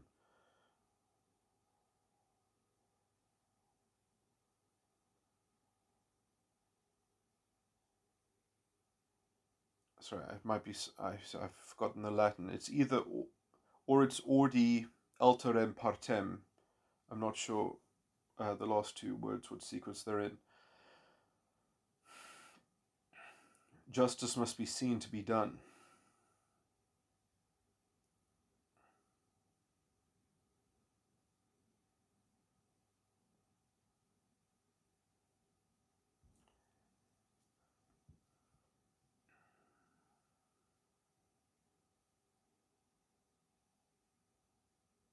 It's a very justice must be seen to be done. For justice to be done, it must be seen to be done. Otherwise, justice is not done. That is describing a necessary condition of justice. That is the point of that principle that I just stated. Anyway, there's a beautiful scripture talking about the Son of God. And without controversy, great is the mystery of godliness. I might be butchering this.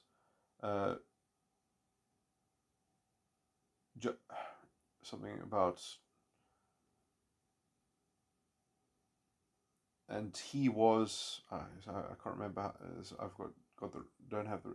And he was and he was justified in the Spirit. I can't remember all the terms. Justified in the Spirit, seen of angels, believed on in the world. That might even be worth fishing out. Let me.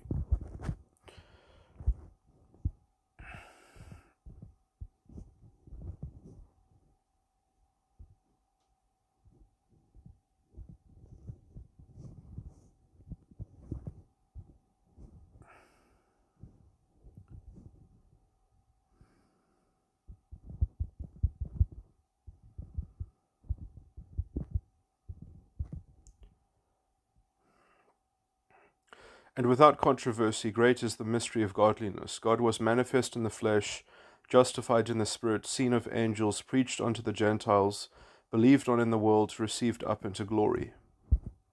Okay, so that's the scripture. Anyway.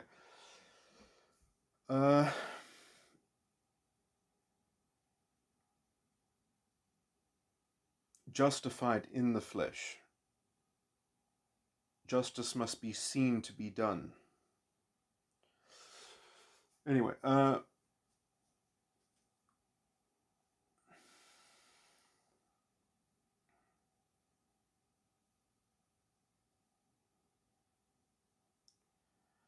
that, well, I mean, my particular belief, I don't know, I have mentioned it in this recording even, is Christ consciousness. The only begotten Son is a condition of the understanding. There's no vicarious redemption. That Jesus shows the way, and your mind is Jesus Christ. The members in particular that are in Ephesians chapter 4, to not be blown about by the winds of doctrine, but to edify the body of Christ, and until the oneness of the faith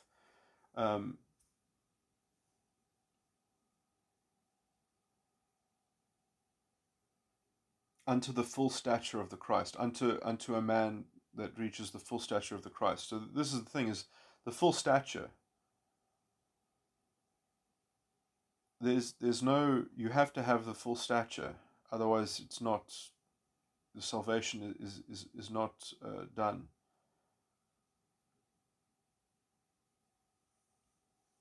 and that is the technology of the crucifixion. But anyway, I didn't. But essentially, you have to, in principle, know how to stabilize, I would say, Keegan stage 3, so that when you do start crucifying yourself and you go from Keegan stage 4 to Keegan stage 5, which is when you actually repair and reform your superego and stabilize the toxicity or cleanse the toxicity of your subconscious, um, that the residual charge in your unconscious will then be able to be ironed out, essentially. Anyway, I think, and I've got other recordings that specifically kind of go into that, although it'll be a bit of gobbledygook without a more explicit rendering of all my models and things. But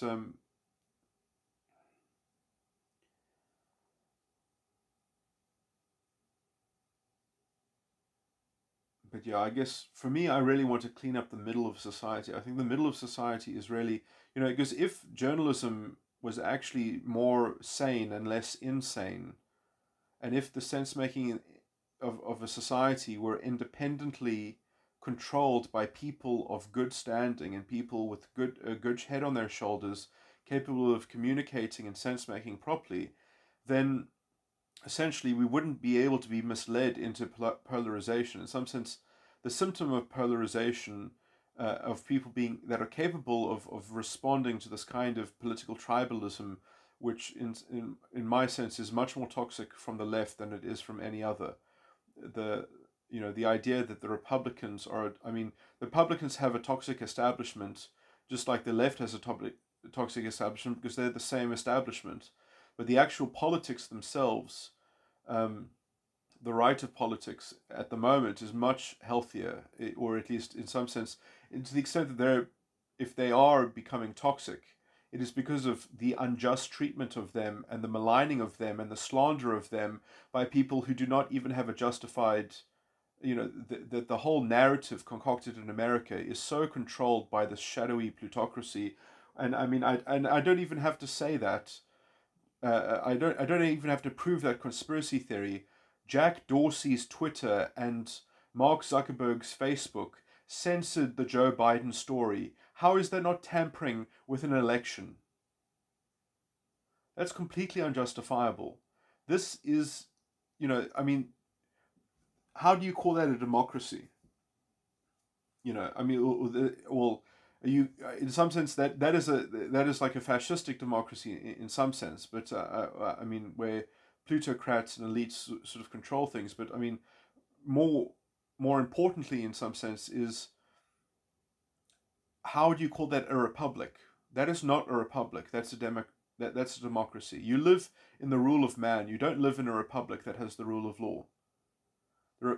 I know. I don't understand what Americans think they live in. I asked someone, "What is your system of government?" and they said, "A republican democracy or a democratic republic." It's a system of that he was taught in school that is a democratic republic. I don't even. That's a compound hyphenated democratic republic, there's no such thing. You live in a republic that has a democracy, that has certain values and a certain framework and structure. That can work. But America certainly does not have that. Because America does, in some sense, have whatever the democracy decides that it has. And there is a de facto realism in that, because obviously it doesn't matter what hard structures you have, and it doesn't matter even what culture you have, if a political force has an absolute coercion over everything, or if they take if somehow everyone gets sort of body swapped in journalism and body swapped in governments, then the next day there's nothing stopping people from just concocting a whole charade of fake history and inventing events that never happened, and just sort of casting a kind of group hypnosis that eventually kind of changes the situation into something else. You can do that.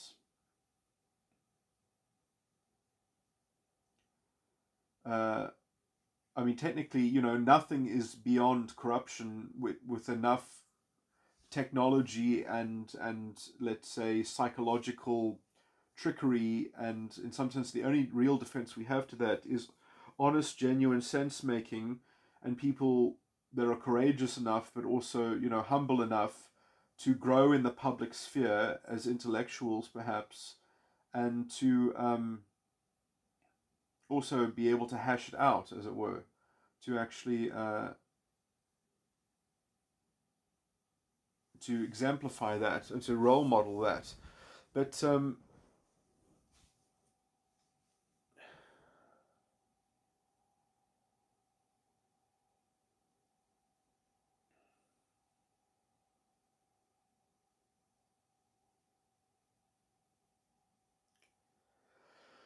yeah, I mean, I always see, you know, if you what they always say politics is downstream of culture, but in some sense, America did have a glass ceiling on its culture, and it still does. And in some sense, the manifestation of that at the moment, the thing that's challenging that, is in some sense the embodiment of that, if the of the toxicity of that glass ceiling. That somewhat knows that it's that there's nothing holding it back, other than these kind of historical things or something like that. So it in some sense is the toxicity of the problem in America is exacerbating the polarization. And in some sense, you could say, well, America never wanted to take its politics that seriously, and that's why it has the form of legalism that it has, because it just wanted to make politics a kind of non-issue. And I mean, there is actually a kind of common sense to that, but in some sense, the state just it was never designed to guard itself against, let's say, the depravity that is latent and possible within the spirit of man, something like that, or within the psychology of people. That if left long enough without hard structures, you do eventually, you know, I've always said it. If an organization is not de facto and structurally encultured well enough to protect itself from being taken over by a borderline subculture, it will be taken over. And in some sense, there always is that magnetic force. You know, and in some sense, you can metaphorically say that everything is gender politics, and the tension between, you know, masculine narcissism, that how they withhold themselves, and borderline uh, narrative concoction, and how it transposes itself.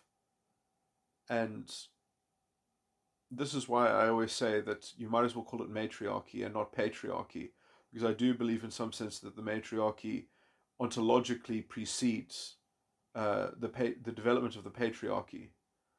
Uh,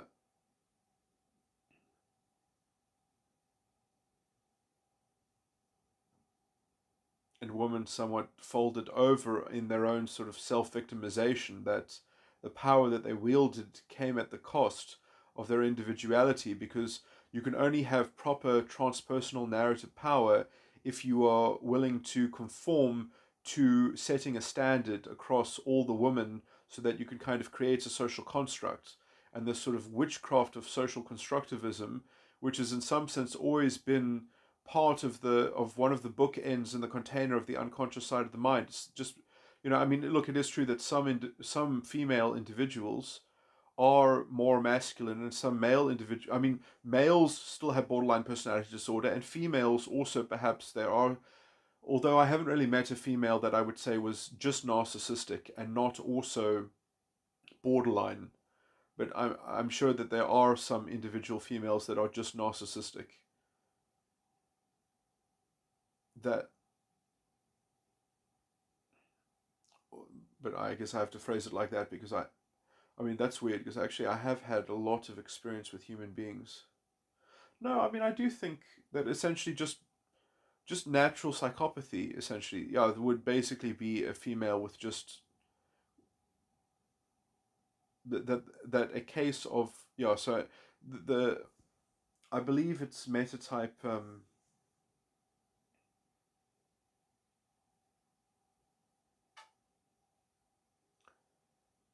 I think there's a strain of metatype 2s which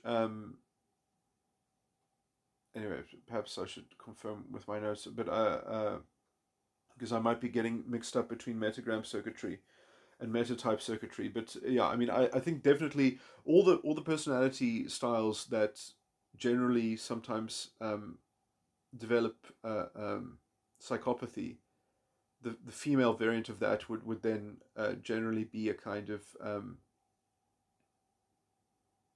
sort of naive, slightly naive, narcissistic kind of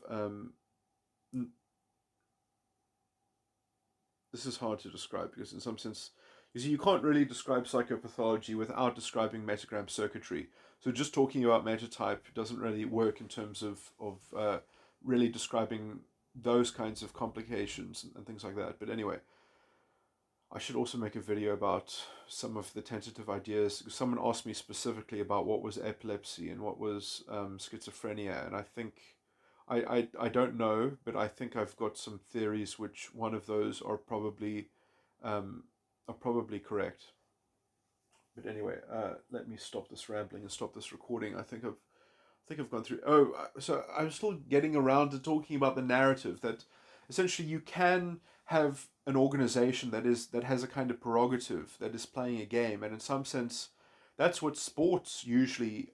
That's the foundation of sports matches and sports tribalism in some sense, is that kind of compartmentalization of it. And it's also perhaps what can be done in other virtual spheres of playing games, where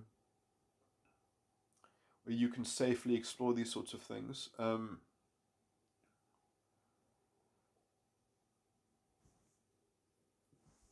But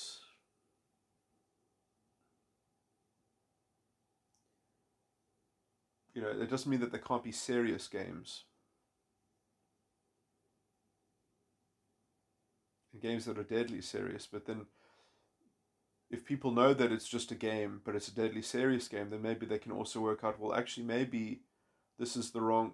We shouldn't be playing this serious game. There's a better serious game to play, and who's the game master of this game? Who set up the rules of this game? Because I think if we just tweak the rules a bit, we would perform much better, and it would be more accessible to people to use this as a platform or something like that.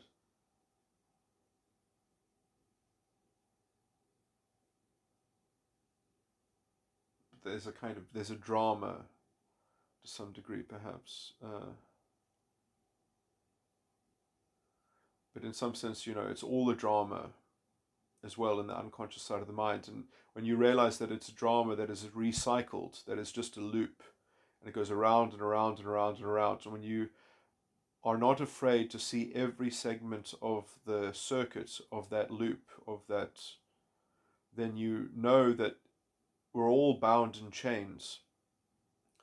But essentially, you can eventually gild it in gold. You can make it a golden circuit, and you can add other people's gold to it. You can use, because you know somebody else and you've had their gift shared with you, that you can import their circuitry and have it work with yours, because you can be in remembrance of them and their gift, and you can use that emulation in your mind, that because together in your mind you can, in some sense, that's the magic of transposition, or sorry, transpersonal morality, of an objective morality. But in some sense you can't deploy that on other people. That's a personal experience of the transpersonal. And in some sense that only also works, I would even say, if there is a single father, and if you have that faith, that particular article of faith. And in some sense that article of faith is something that you can surely believe, but it's not something that you can kind of use in public, that you can use in the world. You can't use that outside of people that share that faith or something like that. You can invite them to it, and you can point at it, you can talk about it, but you can't just sort of force it down somebody else's throat or something like that, because each individual person for themselves maybe also looks at it differently, or knows it differently, or hears it differently, or plugs into it differently.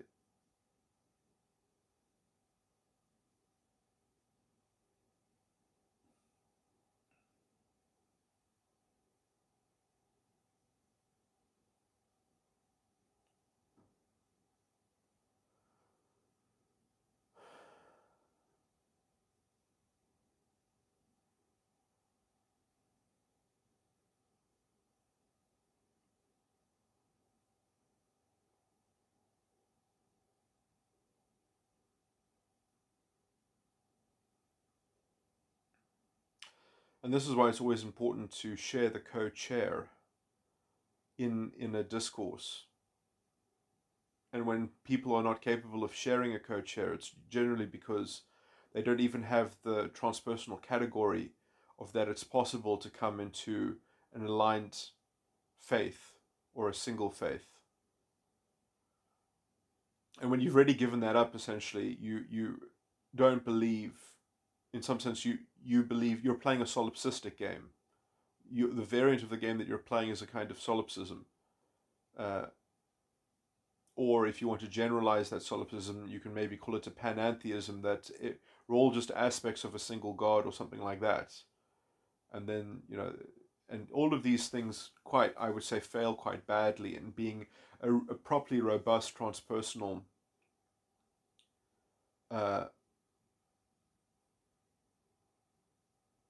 affirmation of the light of reason and the light in the mind, which was the first thing God created because he incarnated himself.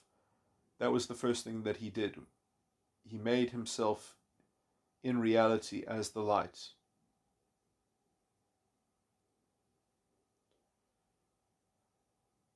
That was the first thing that God let be created. I would argue everything else before that was a categorical thing. I mean, the earth that was created before then was void and without form. So if there was an earth, it was void and without form. And it also says was created. But the first thing that is created in Genesis in present time was what was let created. And what God let be created was the light of the mind, the light of reason, the light of consciousness.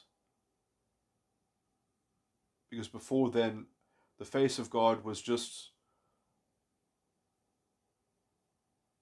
over the waters.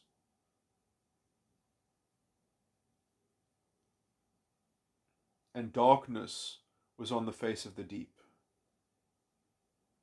And the Spirit of God moved over the waters. But darkness was on the face of the deep. And the void and the earth that the darkness was on was void and without form. And God said, "Let there be light," and there was light, and he saw that it was good. And the light even is the goodness. And then it says after that then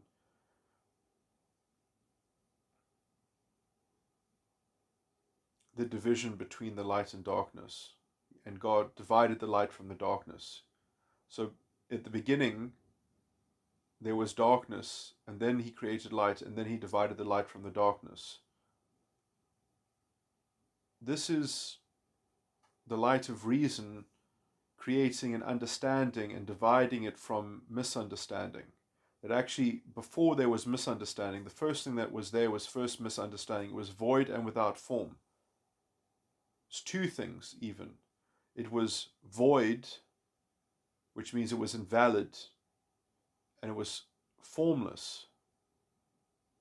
That it didn't even have a structure. It didn't have any kind of thing that it could be remarked about, because it was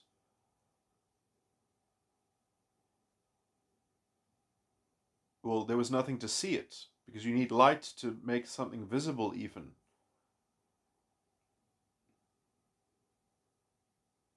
But it wasn't just dark in that you couldn't see it. it was worse than dark, it was bad as well. It was void. So it wasn't just formless, it was also invalid. The formlessness was also an invalidation. That the goodness and the light is, the goodness is the light. So you see, this is the thing, is that the misunderstanding is two things, but the understanding is one thing that has two attributes, but it has one property. The light is a single property, but the darkness has two properties, because in some sense it doesn't have any properties. It's just two attributes. But well, that you see, this ambiguity is what I call the simultaneous mystery of life. Is that this is the asymmetry that resolves the false dichotomy of just good and evil, or light and darkness. Is that light properly is the only property, and darkness doesn't even have a property, but in contradistinction to the light, you could say it's a negative property, but it's also just two attributes, and it is two things, not one thing. The darkness isn't just two things. The darkness was upon the face of the deep. And it's interesting that the face of God, the Spirit of God moved above the waters, and darkness was upon the face of the deep. So the deep had a face, even. So what is this earth that has a face? What is this earth that has a face? What is the earth? People think that God created man, in the earth or something. He put Adam in the earth in the second creation story. I'm talking about Genesis chapter 1, but I'm skipping forward slightly to Genesis chapter 2. What is the earth? The earth is the brain.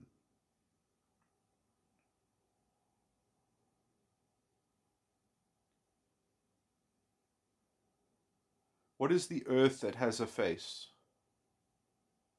These are all spiritual categories.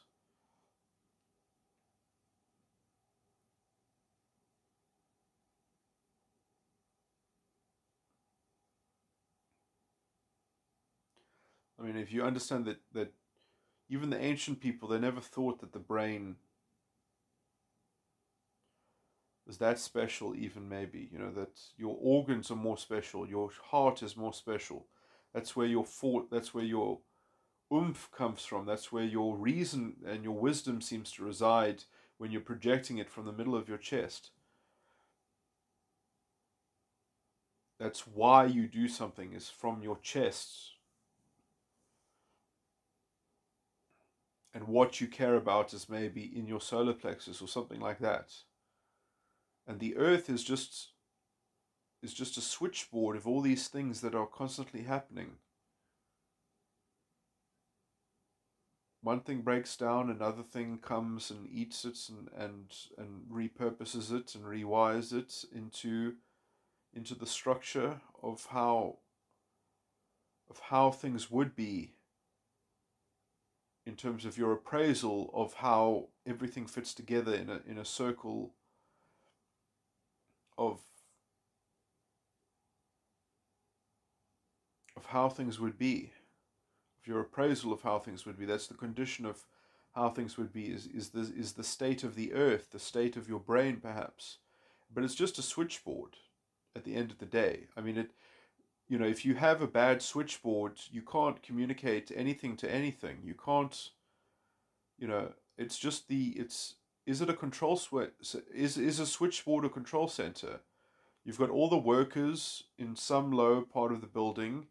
You've got the middle managers. You've got the upper managers. You've got all the boardrooms. You remove the switchboard, can anyone function at all?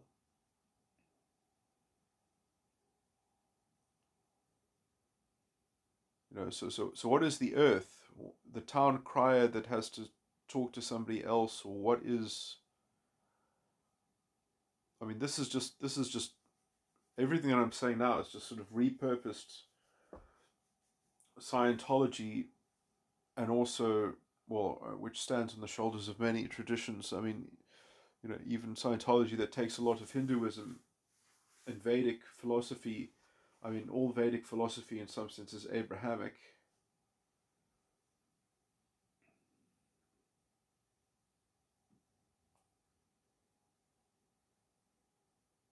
With maybe a slightly different aspect on some of the stuff.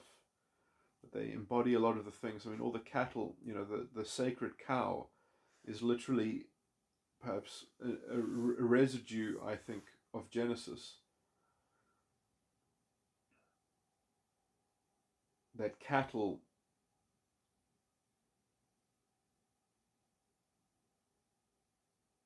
are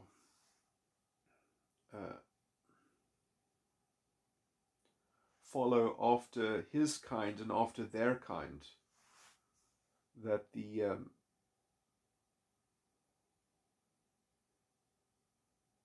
anyway, that the spiritual components in the thinking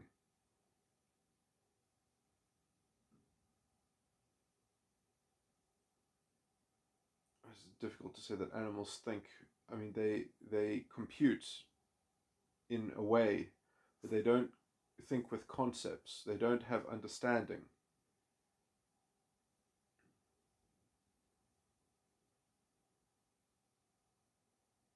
And this is basically because they don't understand the concept of not understanding. They don't have a placeholder of misunderstanding.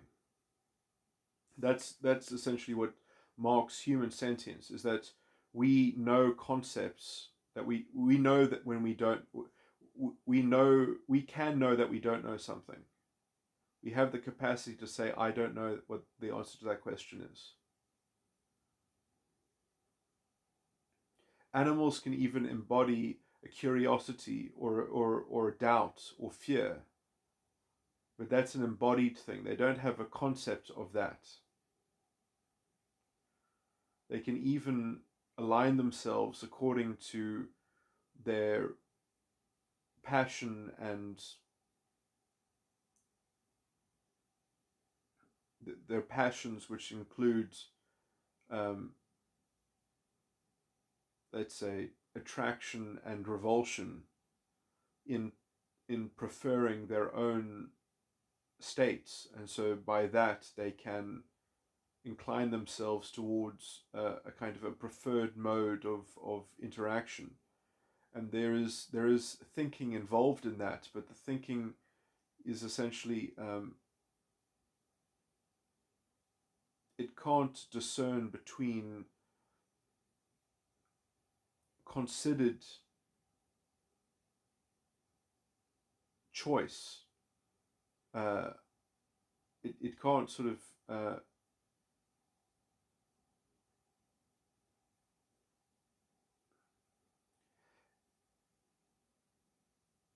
in some sense, the concept of responsibility doesn't really factor into an animal. It's just the nature of it to have that embodiment of in some sense, it's an anthropomorphic projection to say that it's being responsible. It's being itself, and you can be friends with animals, and some, even you can be friends with it. It can't really be friends with you, but it might like you. So it likes you, but it doesn't know what a friend is. It doesn't have a concept for friend. Because it doesn't say, is this not my friend, or something like that. It is what it is for the animal.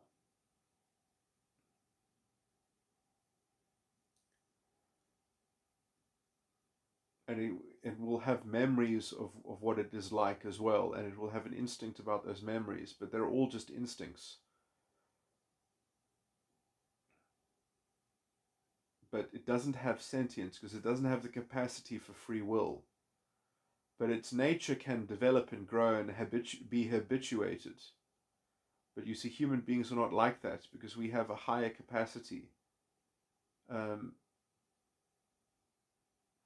so generally when we say we don't want bad things to happen to animals, it's because we want a sanctity of life first and foremost, because not all human beings know their own free will and understand their own free will. but they have the capacity to develop free will because they're sentient. And so it's very important that sentient beings are not misled to treat living things badly, because at some point, if they don't understand their own sentience, they won't respect their fellow man. They won't treat their fellow man with dignity and with sanctity, unless we make the sanctity of life an important thing. And why also should we torture things just because they don't have sentience? That's not nice. I mean, that's not aesthetically nice. And in some sense, that I think is going to, I mean, it's itself, it's not in the round, you know, like how would we justify that to children growing up? You know, children are going to have subconscious nightmares about that. Children are going to have subconscious trauma about that. But in some sense, look, the subconscious is never going to be clean anyway, and there has to be some kind of, this is, you know, you can't really have a high level conversation with a child. You can give them what they can take about things, you know, what they want to take about things, and then when they start developing an unconscious side of the mind, then you can educate them a bit more, and then you can sort of, but even the unconscious side of the mind has a big teething process.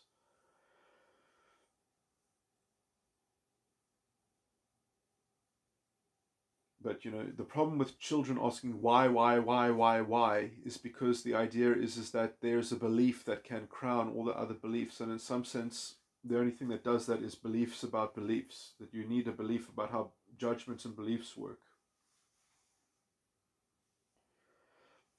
and also that in some sense can't. That has to be replicated within one's own thinking. You have to understand that yourself, even if it's told to you.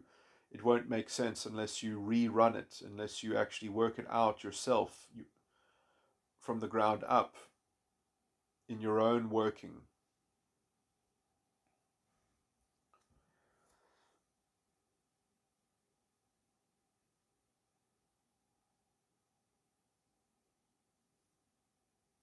Which can be a bit weird if you tell children too much about what they ask about without telling them about other things first, and then you say, well, no, I won't answer that until we talk about this other thing first, because otherwise it might be too dangerous, because then you'll get the wrong idea, and then you can even maybe give a small lesson there. But you know, because in some sense, you know, growing children isn't just about giving in to them. There's a push and pull perhaps as well, and how that is also an important thing to model, uh, which can be very difficult with some parents and some children because of, well, the lack of psychological health and awareness in the culture as a whole, or something like that. I mean, all these hideous things that are happening now with this you know, corruption of people's language and corruption of people's culture, and just basic understanding of things. You know, the indoctrination of children into these weird sexual ideas and things like that. You know, is very inappropriate. You know, we should not. We should, in some sense, restrict ourselves to biological facts, and perhaps the consequences of those biological facts as best we can, even secularly, work out. But to kind of moralize, or at least to not to get into these weird, kooky, esoteric moralizations, of hypothetical human tabula rasa experimentation on children, you know, is in some sense, I think, is unforgivable. Just because some kind of transpersonal cultism that's becoming popular as a way to kind of try to weed out the chaff from the wheat, or something like that, because of some kind of universal imposed religious transpersonal state cult that's being, you know, because this will force people to have open minds, because we'll completely make them confused that they can't even talk about anyone without extracting from them their pronoun and encoding that pronoun into their mind. What about people that have problems remembering other people's names? Now you want to add pronouns onto names. I mean, this just makes it impossible to even know lots of people. I mean, you're literally trying to isolate people in their own skulls, because you can't even talk to someone without looking like a complete idiot, that you can't even see things for your own eyes. You're not allowed to, you can't even believe that seeing is believing now. That you are personally not even allowed to see. You must be blind to what you see, and you must be told what you see. I mean, it's pathetic. It's disgusting. I mean, if you normalize this kind of filth, you have created a brainwashed society. It's and in some sense, I'll tell you a higher understanding about gender is that everyone is both genders. Their spirit is masculine, their soul is feminine, and it's all hermetic alchemy. And that is why it doesn't matter if you're called him or her. And in some sense, the only thing that matters is that it's a stable convention, because we know that it doesn't matter. So that's why we stabilize the convention, is because you can have a masculine and you can have a feminine part of your ability, and that is associated with your name, not with your fucking pronoun, you superficial piece of shit. You want to dictate how other people talk just so that you can feel morally or intellectually superior to them. How about you adopt my convention, that you have a stable convention that doesn't shift, so that we know historically where you come from in whatever imagination phantasmagoria that you're projecting onto other people. And how about I don't want to listen to your imagination phantasmagoria. I just want to have a dialogue about real substance. And if you want to play a game, a unilateral game, I'm not interested in your imagination. I really am. I'm interested in reason and substance. And I'm not interested in participating in a layer of make-believe that is coming from your end, and that if you don't get respect for your make-believe, like, you have to already control the context. I know, oh, well, I'm saying that I control the context. Well, I've already conceded that in my context, everyone is both, so it doesn't matter. I mean, in some sense, I have conceded in other recordings that if you correct me about your pronoun, I will accept he, she, him, her. There are only two genders. So if you want to pick you can pick the other one, and I'll use the other one. But I will not use them, because that is grammatically, I don't know what that is. That's just a confusion. Because when you say he or her or whatever, or him,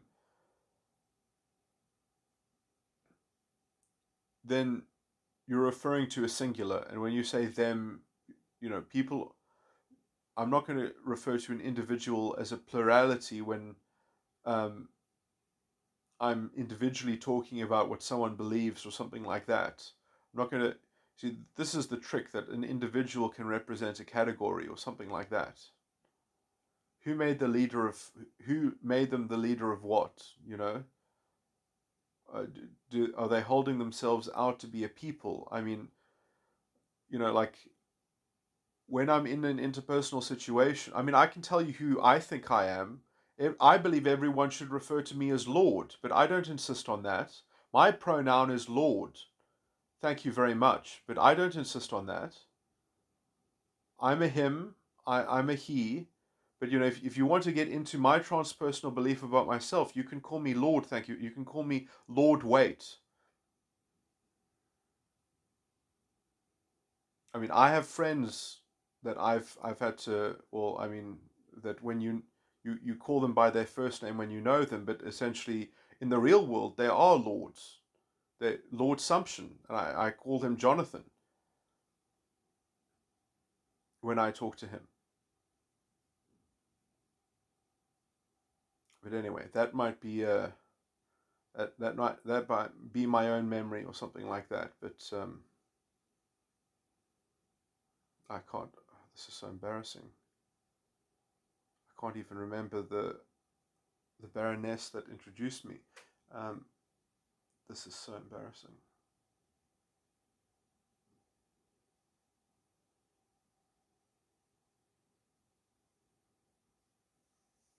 My memory is really.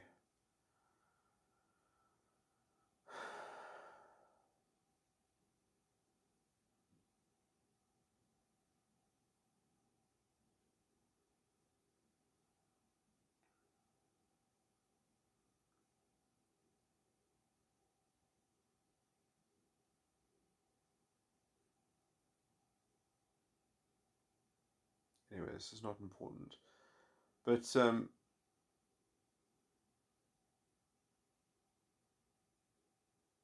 you see, I mean, this is why, in some sense, the secular representation of the sovereign was an interesting sociological window and portal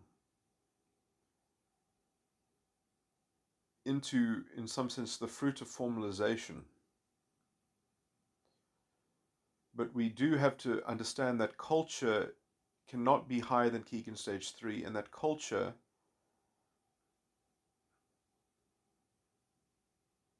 is a form of nomadism, at least in the classical liberal sense. And if you want to break the classical liberal paradigm, I mean, I'm going to come at you because that is fucking dangerous and it's fucking stupid. And in some sense, I do want to upgrade out of that paradigm, but I've got a plan to do it the right way, which is, let's say, in a way that actually builds it authentically in the right, that you have to conduct pilots, you have to conduct, I mean, this is why I talk well about Osho, is because some sense he put his money where his mouth was. That's a bit of a rude thing to say because it was funded by other people, but in some sense his failure and his admission about the failure of his commune was itself at least a historical contribution to a beautiful historical signpost that says something was learned here, or there's something to be learned from this experience. Something went wrong here. A lot of things went wrong, perhaps, and that in some sense I think is more valuable, than.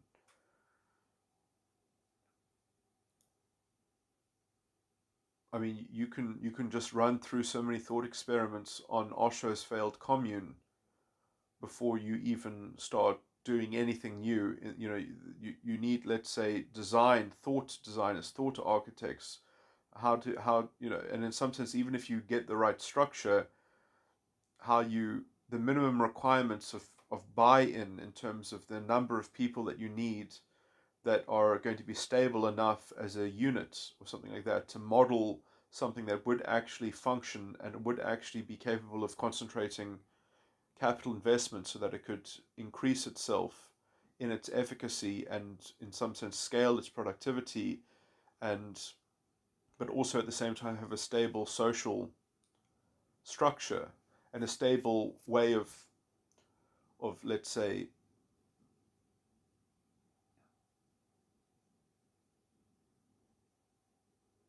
growing a generation within its midst that it would actually have.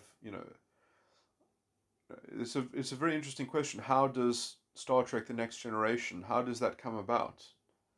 How do you know was probably one of the least popular Star Treks was Enterprise.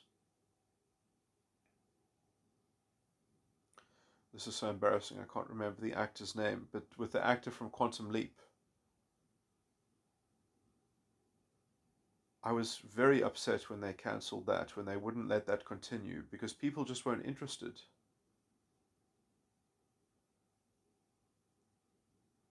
It wasn't cutting edge. It was too gritty for them. It was too visceral. In some sense, it was too close to the masculine withhold and it wasn't exploring the transpersonal transposition, and it was actually having to kind of eat its meat and potatoes and process what's on its plate. And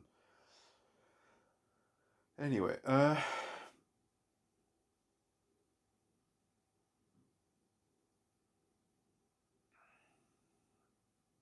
the idea that we can supplement, the actual work by instead doing a kind of